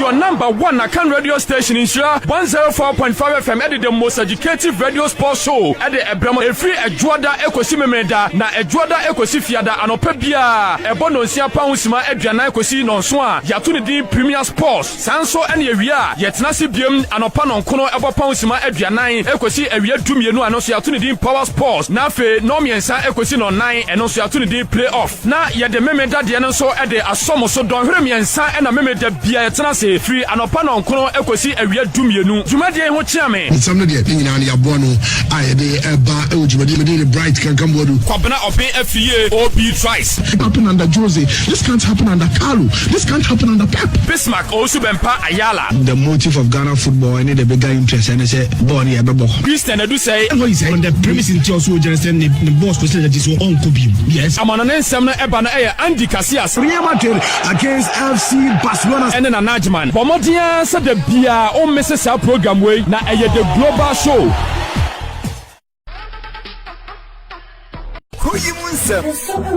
Nsem a ekosu Kumasi no. Yan kan ya yeti ko ka obi dia. Kuro Yi Mu Nsem. The way soldier force your discipline no. Vanguard for them soldier for respect is what. Kuro Yi Mu Nsem. Anas the nyansa krono no dey pop Ghana nyina. Kuro Yi Mu Nsem. You can engage in all the propaganda you want, but if the fundamentals are weak, the exchange rate will expose you. Kuro Yi Mu Nsem. Dr. Baumia, what you are reviewing economics boost in a minute. So piece on the economy management to be answered. John Mahama now on only time next city no at the same now inflation senior they get for almost how many marks? Kuro Yi Mu Nsem. Ghana for Sena Abana absorbing through NACO. It's not over 100,000 and you give such a government 4%. That is hypocrisy. Kuro Yi Mu Nsem. And I'm sounding a warning to the MPP. We're going to match them boot for boot. Abosoba ne meja paye entishia mosomfo eduana ba Kofi Asante anopa no num ene fa ekosi nonkron semeduana ba pa ho etuada ekosi yawada na efiada papa nyameke nso betena dwem ebre kro na Kuro Yi Mu Nsem. I ask you to be citizens, not spectators. And now, Kuro Yi Mu Nsem. Kuro Yi Mu Nsem. Hey, what's up, people? Your boy Kim Promise, yo, Kumasi, your boy's coming through on the 14th of February, Valentine's Day. It's a love affair with Kim Promise and the legend for Rampon Sound. We're about to have a beautiful time. It will be on Fana Dofumbra on the 14th, Valentine's Day. We're about to have a great time. I can't wait to see you guys get your tickets. Ratri Park Poolside. Ratri Park. Yeah, signed by Mamunina Kwaba. I Nhyira 104.5 FM. Yes, stream me live there with your Facebook page, Nhyira 104.5 FM. 10 minutes past 9. And I think say I travel very, very far. Richard Kwesi Asante, second vice for Swami NPP constituency, lawyer and Adodonde Frenum. And Abbas Nuruddin, regional communication director for the NDC. Abbas, maybe I will call them. What are we? Oko radio and I say, which of you? Oh, okay. Last 2 weeks, Kramabaha. Oh, okay. My info Konya we so and chia de Shakunkra or Mampenia or Tipa to Mua Yankopompa 2021 year pan home to my John Dramani Mahama. Regional executives, media monitors, constituency, branch executives, Namian Chelbia. Na asetina ne de Kofi obi obeka se emu omre bia no ne bia wo sabu akwan bia ofaso de nyeska. Okay. Nessa osori ano papa na umebe ku school. Unzo ko ne nam kejeti aya antohwe. Ka iska kra wa nya bia ma ofa form ne ba fie. Na ade ache umma be didi umma be ku school anka sanso be didi akeke. Kofi. Obehunu se oman no mu ayedene ba e de sebia so sebia nya ado ye den nyame nti ne yeti den nyame aye nti da ban no yenim se yere so pa so se da kura no a nyankopon obeje Ghana ma afro fidi sumfo afidie mu na krono akese excavators a etu iranom ne ade asika wia basa na nado ne na ban de abewo ye Kuro yi no waje ye film ama 2021 ye nya no then yen share this forum Baso Ewo region, the president and the vice president and all the government agencies showcase town hall meeting resort fair the onaye Ghana fuhu beka say expectations the na we say ubekwa akwa hu na bekwa akwa hwe aduana ba wo hu on say abanya nkasa ewo department a bonu nyuma ho dawro the Ministry of Information district bebra information centers nomnia information vans or high the bar ban nyuma ho dawro occasionally so aban ye meet the press at the bonu nyuma ho dawro enomnia de And for MPP aban ebeka say 3 years Ghana for soon say womu hunu ni omo ayenti ne ese say omo bebu dwadata ene e wo say omo be shefa na omo kire ni omo aye no kra kire say omo feli Aduanaba, this policy fair no is an admission of failure on the part of the MPP government because ye ti krom ha na Aduanaba enye obi na beka kire obi se won ton chinini na nanumaku se na ukodwom na se niema ya ukodwom ni atete niema so a Aduanaba unhia se ye beba be policy fair ansa no hunu se oman ni mu ayeye ene se ukoto petrol na nenam 26 CDC na ya teso a Aduanaba be reflect wo botom unhia so obi na beba be dey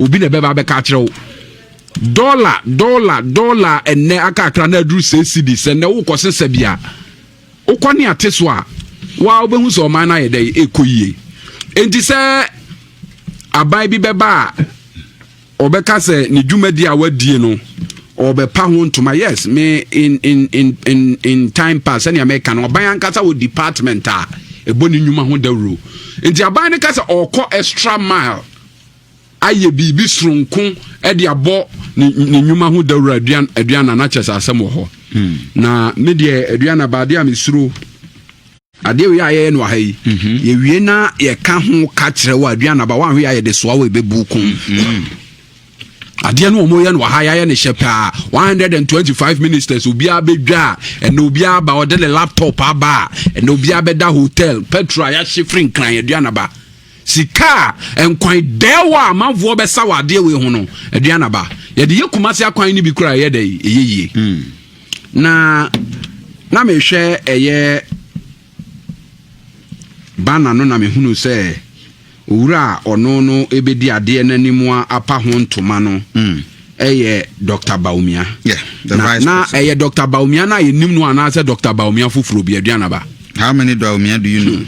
Na Aduanaba nya Dr. Baumia me nim se the one kasa no se ye de wo mane a wo se timi koje amade mane ye o ya no kire se eno no agro no ankasa ye yini mo se aka no nyum baako nansen ke Aduanaba uni krom ha na Dr. Baumia ebe ka kire yen se wachi dollar no e de safuana koma IGP Aduanaba meboa okobo that was 100 years in office also wachi dollar no de safuana ma IGP ekobo na nado amane ma na nado bo na baso nanse ye wo krom ha yen ka bi shem ena na nado asa assign Dr. Baumia ye head of economic management team ena wakoti 40 member dollar CD normalization committee Aduanaba na ade a ehu ni say 40 member CD normalization committee no selection anka Dr.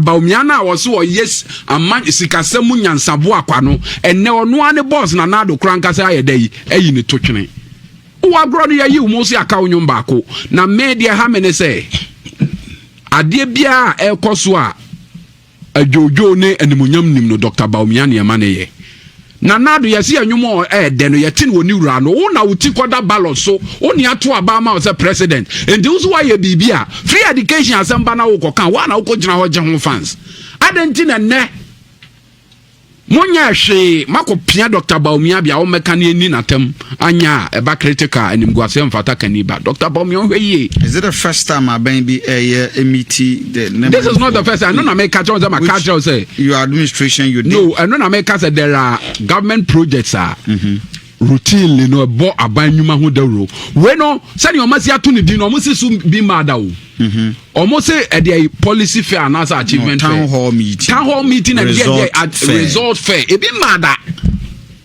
mada na ode Aduanaba yen zero ye ho in the confines of Ashanti region ade pa na Dr. Baumia ne na nado danko akufuado wo mu betimi di wo mu nsa si wo mu bo se niam akese a Owura John Dramani Mahama yema asanteman anima banyam hospitals akese marketers akese schools akese nsuo projects akese akwan akese no ede pa na nado danko akufuado betimi de nsa kire so asanteman tema Aduanaba de yi Hokejitia Central Market eye ni ade unhia se obekwa akofo BBC ana Al Jazeera so omumetwa wo obia free baabi no oba wo hu hwɛ Atonsu market, hwɛ Tafo market, hwɛ Asungase market.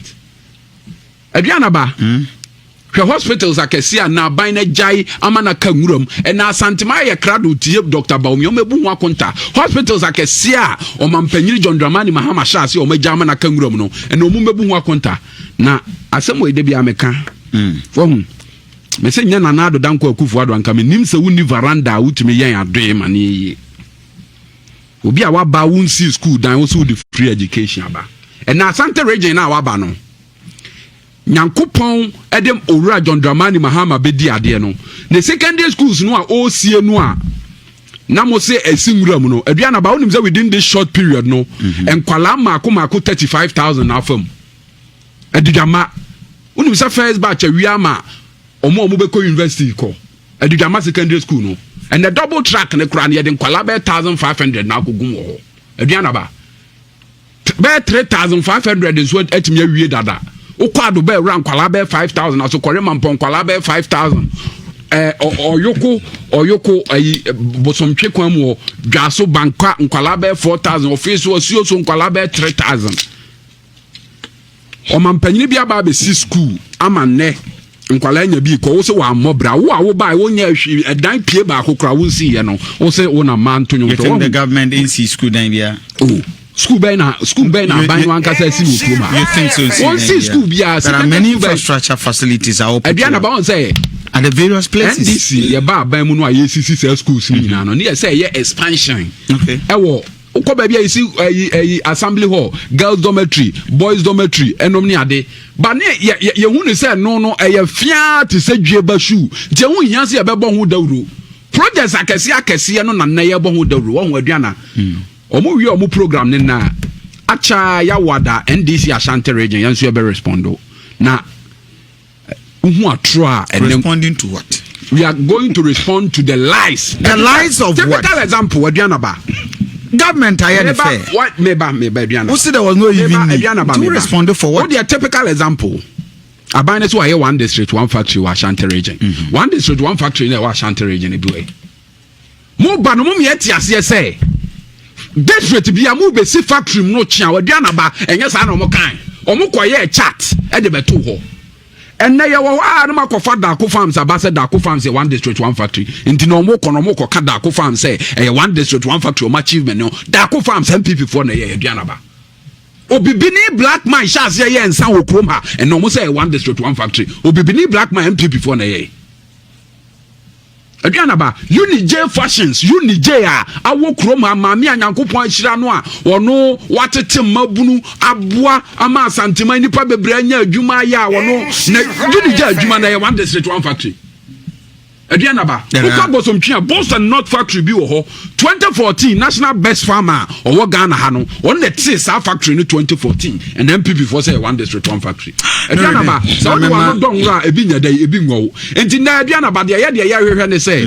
ba Dr. Baumia aba no excavators na atu ayira no omra meye ho nkonta asantefo a no mo wo madwuma ya na mo ba ye magu atirimoden ne amima ye monwuna mamu anana do buo wagu madwuma na kwam na dofo I think you are going on a very no I'm going on here let's avoid let's avoid Unibank aye gu no say na attorney general na legal opinion about bonche say amfamra kwan so leta ne wa ha opa mama nyima wo aban no ana na adodan ko akufu ado na nkasa lawyer wo o se kwan aye fa so G Dr. Kwabena Dufuo bank eye Unibank kuma wo de hye aduana ba woni we have a case in court nti enya very careful Matias, thank you very much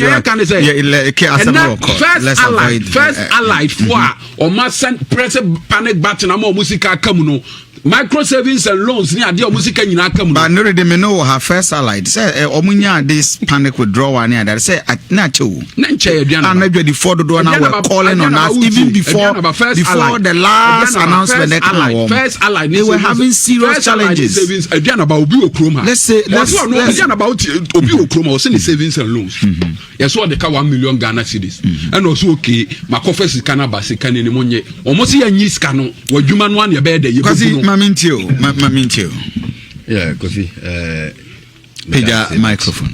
I think say the Dikai Wangasa Medawase because of me mama came one kasa ubai. And I maybe we've been a brother for years. Michelle Munia Bakon ewo. If you hear Asafo Jinso buy. Oh, okay. There's some MPP ni mini Asafo J way NDC ni. But or buy Wallace Abibi mo buy. Number 2 Wallace. Regional Fonso in Century Sampine Sam Kujo. Nyina so me de ehod dane timi de obi obai ayi na ase so mbeta machi ma me sie me maame but Kofi ni ayeka ho ase me town hall meeting menua abasa giatum say we been see that Ghana because you were a departments e was mu ye but person me ka chen say MPP aban ten bia bia ya ade been see that ya dey being sidan on the positive note and negative note say NDC for de mu ye being sida e wo memu so do men sika akoyen confirm na confirm na tu e being si Canada wo mu de ne de e negative ba ye ba president ko for time e no ma papa ndi ba ye na being sida health insurance e being sida wo ye ma capitation buy e being sida me de yura ko for penso e wo mienu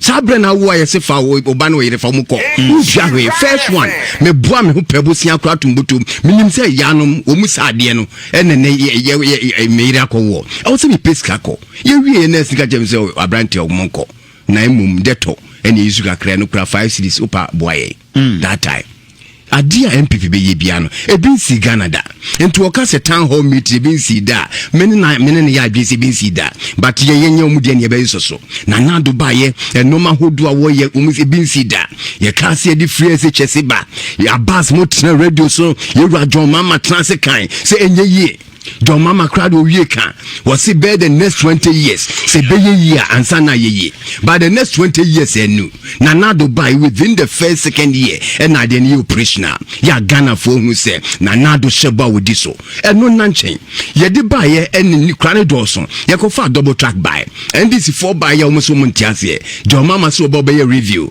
nene ye be sin konya wo KNUST ache Ghana for say free se chede buy no say na akwa kudru bia na eye double ene dodo na ebe ye single track afensu no adan hudu a yesisie eni ebe bu hu kan kunta e di ache Ghana for eye constitutional accountability na ye ba be bu kunta ache Ghana for nunia baz wonti ase na kiyen fan shebotom say de mu ye ya mamu kunta da emenu mu bo Ghana for ka emma confirm mu bo Ghana for ka emma eba simple yewra do mama di animu e ko wiase na de ka kese e ne ba ya corruption e ne bribery be mu ye ka government official wana ye mo obidin na mom na NDC fo hu sie de ye kama no sie yewra John Mama wonu e na military council no di animu nkoto Airbus no aircraft no nkoto ba ye ba kokura mi no kasa ne ama ensu Ghana ban ye tua sika no ye hu ba bia e fa ye yewra John Dramani Mama en wo kan ho asem si wo ba he ninya sa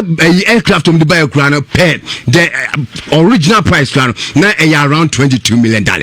But Yanum, it be 24.5. You focus on but the Okan American town hall meeting. Yeah, Kuro Yi Mu Nsem insist so. But Kofi town hall meeting here, they making ye be bun kunta na che Ghana for. At the power by na ye and ye be ma Ghana for hunu because ye then ye de sia Ghana for bo MPP for three so. Wo mo boy so bo. Ade ba kwa Ghana for. E de boy so bo ne say. O fa ba bia ye adwuma. Na mom ye nte adwuma na ye no. Ye nte hunka.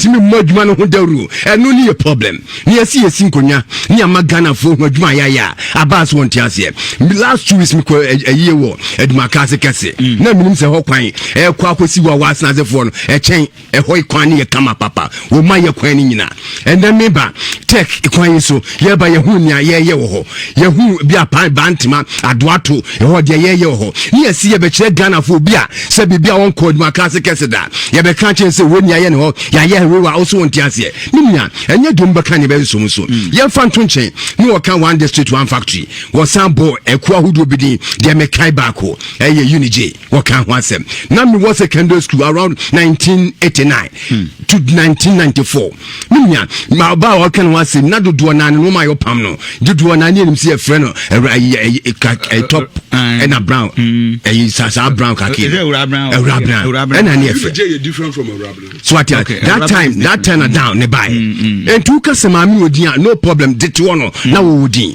ba yanko hwese e buy no e bibia no ma ye ka factory e de anya ye wo mu because your point ne say a private partnership. What of Nancy say private again tell who say e bia kwasi asante me wo bia dan na kofi asante wo we ni ababe so my peja amade na sisu a eno so wonti ase ye dey believe of private partnership o man pani go for pence kura na yes ade no ye gidi sem na bebo am o man no etimi akoso na ye ya so wonti ase ye ba ye kan ye 275 district and na metro municipal ka se ye be ye sa district na e wo ho no ndc for so yo mu se mo nti ase wo mu se ntimi mem ye ntimi be and yesisi yesi e mo agiatum ya nua abase mo agiatum se ade ne to anamo na namo e yetu no question ye se enya aban ko a e na ye ade na private man bi ewu minia private man bi wom abanya aba wo so se be ahunsa nyina ye be peja na ba bia nye yetinya peja ne yetinya kwe ne man mabunu etinya nya adwuma ya mo so ya mo se monti ase dia ya ne send this for sebe wo mo nwe Ghana for ho Ghana for yenye pe adwuma ye na nado di adwuma paiba am yetinya ye no wo mo se nya de papa wo mo bago ye cars ye ba ye se ye kwa fa drones aba ye de bandits for can say wo mo konkura se koye campaign e ka kire ye nuanom se wo mo aba no chese o yiri dware wa dwaye na dwaye na ye mosu bi no ye de drones be ba hwe no ho enu timo mo nyintum campaign se be full way ene etimi ko ye so what you say de be hwe ma no ho o mu dware a enkura se ne be rum amfa that time nka je se eba enipa na kura no yare a ka kura ni ambulance ni wa ye de nbetum na nado sima kamate mo dia mo kamete wakwa ko fa ambulance na ba duduo wi o de ba ndisi time se mutimi de ba ye wo mu dom de ba ye no enu yogurt ana ice cream and no say they got on and na do I say sa Ford na your mama de ban say what I say but when we buy and say be some buy number so I ya the ambulance we here near ye nipa ya fa wo mu wo be ya adwuma wo ambulance mu and na clear no say ne ye ko she ya ka che Ghana for say when aye when ya mama jumaye and ye be kan dia che Ghana for and no so ya so won tiase aban ne be ba no last year plano na nadu dan kwa kufuado ka kire yewura baumia se yenye hyehyeye na achievements ya ye mo hu dawlu ene ye na ababedu sabre ye wo 388 promises na Ghana for wo binim nya ye banya be hu dawlu ma Ghana for se ye kase be yewe ye ntimi nyani nyina na emum ye tia ye ba ko nyani miensa edu 20 eko ye tia ye be bu ho konta ene dia kire Ghana for but me nya de NDC for kikane ho nsem de me megiri se incident to asmu ni o kan yewura ba umi ahwa asem menua as matter of fact on record vice president yenya from JJ time up to date nia wo ye obi a wo bo adwuma ya Ghana for gidin di so ye adwuma yewura ba umi a wo dem bako mumu dia mo ba yewura John Dramani mama no ye vice president under most enye no ko yimo ko ye ya sa aircraft ba ya wo mo ko dis kano internationally and ye gu animase is there any evidence of the discount me see that time man no ye vice president and wo dia anim that time ye prime has there been evidence per the records 2009 no hold on the issue Abana has nothing to do with say ubi adiska in the acquisition of the budget aircraft. Let's get it right. Bribery, corruption against US our laws, but Ghana the special prosecutor any investigation nobody has established please nobody I establish it in anywhere in Ghana. So let's get it right. Kofi. Let's get it right. Aircraft yes ekoto ba ya. Na 22 ye 24.5. Parliament approved. Parliament approved. No, Parliament approved. NDC lawyer because they took due process into no. Untimi kan ho hwe. Sanu fia du president to me say obadu atama waro ma abusianfo agim trinsa aye bibia wie wa be me nam no ko dem na dia che no wuda ho a ye ka chem say du president nti ye fa me ho cheme minia yam ka no krenchire Ghana for ade na nkoye ebio so gina wo kan abas kan wo say atrocem lies ene hu ma minia ya na reho ye pa obi o bo mamu a wo twan to akire Ghana for a eye yewura John Dramani mama dum so ba ye be say Ghana for trimu a ekon ho a ye nya adwuma nya wo kwa asafo ma man bebo na wo madwuma guo obi ye adwuma esi ye nya power ye yaye radio station do na kan ye ba no ka beti se afide ni so ye adwuma wo hwe no ntimi ntua no ayi workers ni bi adi se be ya obetia tua ene ebi wo he John Mama Shebo, so be you be want me anye. What dada Ghana for you now? What no one can kasa? One air driver banza me who yase. No car watch your sefedia. What say ya ko yase? What yanko baby? Ya probia na ba. You ra John Dramani mama. Minya, the best the only mistake. Yeah, the biggest one. Yen NDC for ye. O kan no musu. O kan from Montiase. Makwako for you John Dramani mama.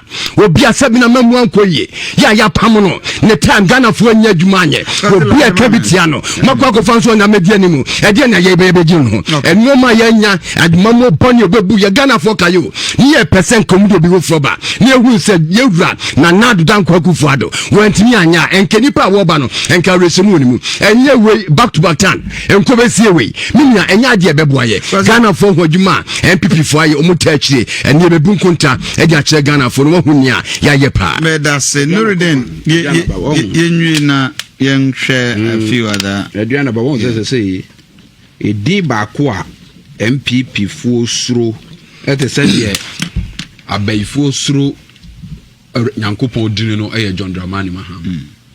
NS MPP ni yire ye nkwan kra na anye da o se John Mahama. Se ni dinye. MPP ni ekoda no wantimi ne yira anakra wa se John Mahama. Ene koko kra ye MPP ni o se John Mahama. Ba on se 2016 no na obi anim de wona na adumu.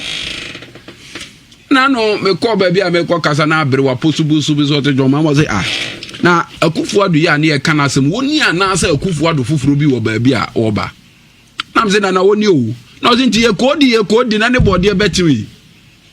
Akufo-Addo no ani abrewane so no de wonyini but mutwimu tan ye ne Ghana fo aso ansu o maso ansa o mahuni ye omodu me to challenge amana na Dr. Mahmoud Baumia ana Gideon Boako ana ha obi opebia say wo pa omu wi a yenye debate Ashanti region development John Mahama 4 years na Nado 4 years yi yemfa marketing ho yemfa akwan aban weni aban a waba onye one major road wa Ashanti region Ediana ba won say ye kan akwan a ye were 3 types of roads.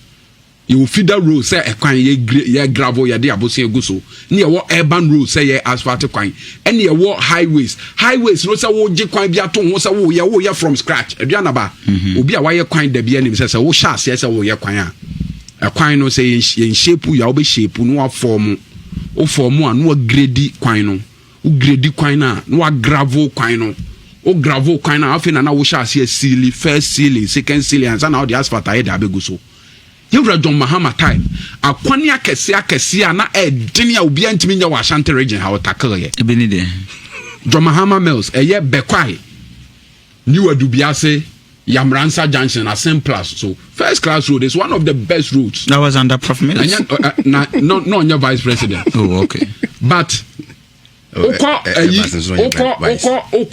Kofi uko kumawu a ekwan ya linki kumawu ko Asante Achima gogo ekwan ya linki kumawu efa forest be a friend Bonfo Bri. But that is not a highway. But no you can highway inter district roads no wo ekwan bi wo ho a te se Mahama akwan no ye no uko bosome frɛ ho a wo ye kwan now from Asiwa Junction de kupie bosomtwe those areas no can be described as even a feeder enya feeder roads ni roads are yeah most of the feeder roads yen silly but at the rural areas we can describe major roads abiana ba say wo free Accra eba na wo bosomtwe na wo say wo be fa askwan interchange Yewra Mahama ye kwan no from Joshua di wura eye bosomtwe e de kwaya ba kontanse wo wie kontanse no na o sa connect kontanse to Bekwai from Asuminya through Kokofu. Akufo-Addo Ashanti region ha onye major road bia wo say oye asili ya kwan bebre no aye ba ye ne ye no a omuma aye gya ye no no ye contract ni nyina ya sign dada asphalt na ye no okrom ha no asphalt no a ye hye ase say ye na omuma aye gya ye no eno ne no mo ye ba aduana ba nsem no aye kan ye ma manfo hunu na nado danko Akufo-Addo obeye mampanyini sika ne ye japade a abanesem Aduanaba, according to MPP no facts and figures in the 2018 and the 2019 budget, no. Aban bia ni Ghana abakwase mu a oba ya wabenya sika, oba ya wabetu ejapade, oba ya wonya ne hu sei tamwo no de nke wo so de Ghana ejina fapem papa so ekire Nanado Danko Akufo-Addo abe. Amatumbre me bekire sie. Aduanaba. According to Bank of Ghana, Nanado Danko Akufo-Addo ebeye mampanyine na Ghana ye ka ye de efri Kwame Nkrumah pen so be kan Yewura Mahama pen so na ye 120 billion. Bank of Ghana 120 billion. But last year, as at the time ye Kenoforiata ko ready budget no e ka Nanado Danko Akufo-Addo nko abosia ono wabro o mampanyine a ono so ne asase ya kanso odidi apotoyom wo ba wo so ono de wo mobosia ono de ye tesika so kom de ono de odiscan ba be ye adwuma o buy 3 years no wa bobosia 122 billion aduanaba bosia nko anu no o betu ka 120 billion for 60 years 3 years wa boka 122 billion eno nkoda ye taxes are wagigi for the past 3 years, so kabomu no so ye 40 billion. And na ye gold ne oil ne ye cocoa sika wagege so ye 120 billion. Aduanaba. Bosia na ye kasa wa bon ye wo bosia bi wo ha wa ba ye mfa nka ho. 3 billion euro bond ko raising in nansen ya nka ho.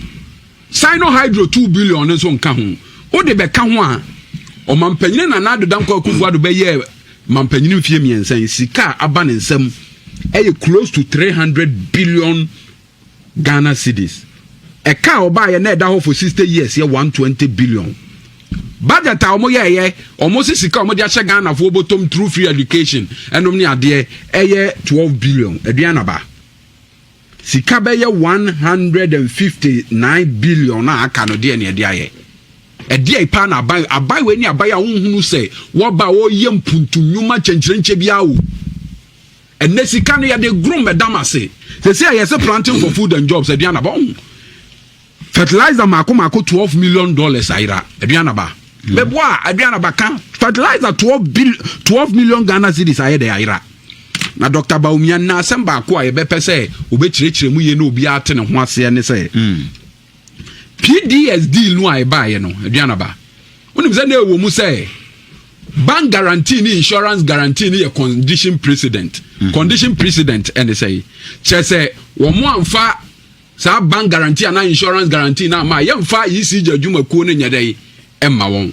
Dr. Baumia office according to a year report Ambrose Derry report Dr. Baumia and a changing condition precedent ni no condition subsequent emma ye de ECG come PDS and ne yaboka $190 million enti ne Dr. Baumia sa asem no nya no sa asem no eye dade hankran ayeda ne kom edi afi edi mfie du kro be ansa interest by na vice president office some na mo say vice president office they won't negotiate deal Ghana Post GPS Aduanaba Ghana Post GPS e ba yi Dr. Baumia na we economist na ne won negotiate Ghana Post GPS na mehu ade bi e wo social media meka ho asem ansa na mawie Yewura John Dramani Mahama Aduanaba say yenya mepa 2021 Ghana fo hunu say papa no oba ye no sa kwan na ode Ghana nam so no na ode oman ne nam ekwan papa so na ode oman ne nam mpuntuo ne atene ne kwan so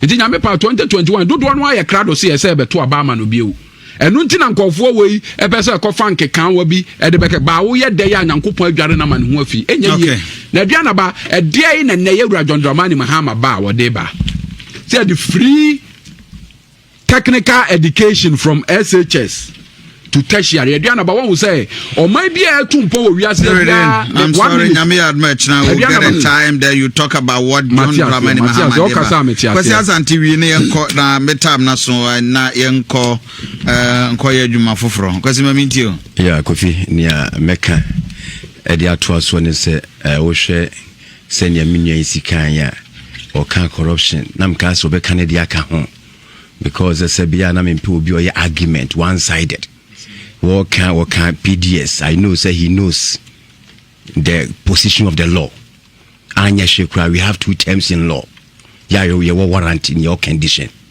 for condition and warranty one chair said the hina a wekia it me a contract him.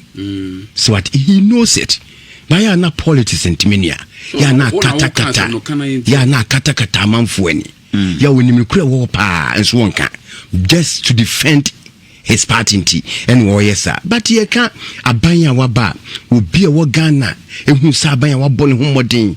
Abanya aba ayento tuye ame mebunu umako mwatum. Umanu munye jumanye gabaina bua nesi saneti fiera joma mentimi amwa abaina bua madudu nano yetimi afa umejuma enu achi yiru asiri nketiane joma medigana for atem nensu yambia mpemwa especially ye nuanum kwadanu mu nesi ne teacher training wodi wo matem wasi allowance ye de beba de nkamonto aba no entiye emada enesa ni pawe num si ensan for man no enso mu nsemia enya de agana for omde obetia yedede kwa na yiru joma ni wonu atia konya so enimo to ya no so obesa wene okoye ne sa nwum na no moto ba me awiase nwum ba ko a eye me den em se ye tade bossa mawo na e wo school but ene dodo na ho ye ya ne ye ka ye se ade a John Dramani mama e ba ye wantumi anye na do ba ya wa ba be ye eya dia mani je ho ye obi anim sese bi ye kan size ye kan level dia enka nya ye wura na do dan kwa kufu ba bia wodu no ye ntimi mfa ye wura John Dramani mama en compare na do da because difference in so ewo mu but ye kan enoma hodo akoso wo memo minia yan nya hwekura no nya ye kan ye 388 no promises no eno na yo se what trans wo ka kire se one we matinya ye eno na me penisen ko betunya ko se free SHS matinya ye wo mu e kan se review mu ntimi kan biye wo because John Dramani mama about say also about be review no by the time 2020 and to ban we now most of the schools na be single track and see na be review wo ba wo kan se ade na nye afedi o se be ye ka se ye betu oyi ha enye nuanum NDC for e wo parliament asum kan ye wo se nya possible wo se eye karo oil that way ni akofa e dia be kire wo sa ni konfo we no ye wura John Dramani mama di animu de bia de be ya de padwom se enye ye wo mu sa honhumru me ensie tutu ne bom paye na memory spanye te se wo e se nka boa ne bom paye me wura John Dramani mama but covid de make de twatwo ene se ne Ken Wesi yeko Ghana fo nyina obi a wantinya ama ye wia ye besa provide am obi ahu ye nyane se green book ya wo mko gina wo so mo ye kwan wo kanam ka se kuma se ko beka bi wo de ne number bi wantinya anka bi ba mo se mo ye kwan ni nyina entia de ba ye sinke be free SHS e chenye hu se mu twa ye ntro ye wura don man ma wantinya anya hwe ene de pamu no na wo ka omu community day schools me nia ko ba bi o kan se e de ne aye ho wo si dan si nwuram na wo schools ye nkode ya na akora na ko ene attach man kwanako and no the achievement. Thank you. Where I catch a girl for club. It is a month of love, and of course, we will continue to love. Live on Nhyira 104. But Father family, the Piara Bakafia Santi, on behalf of the team, Bernard Kuziapia, Odiska Koko has been the producer for the show. Papa Nyamike, and so is on the bench. Shoot you be Ankam, Ukurio Furaman for Boabe Jumedino in our Ecoso.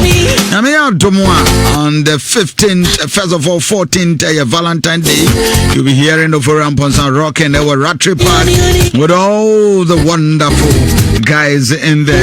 Binyambre na ye dinkomo Sanso na Mrs. Cynthia Che Boateng, a teacher at Otafwambe Primary School, and is 31 years. And my dear Nana Boateng, Papa, it's my happy birthday. Nana Boateng was Baba, and if you Asabako, Cynthia Boateng, right? Or what is happy birthday. We did the sports guys. Hi, my name is Tim Napier from Hallelujah! Brennasia Subiem National Gospel Music Awards 2019. Nyamia Dom Basu February ne dia tosu dunum ewo Bantama Church of Pentecost. Enyumeno sia pepepe. Yes, share radian monya yes aso bo. Wana wo bo wo homodi wo gospel nyum tuomo abaso. Na anyum tu fo bi ti say. Tego sisters wo basie Obapa Christy. Reverend Dr. Abiam Ampoma Danso all the way from UK.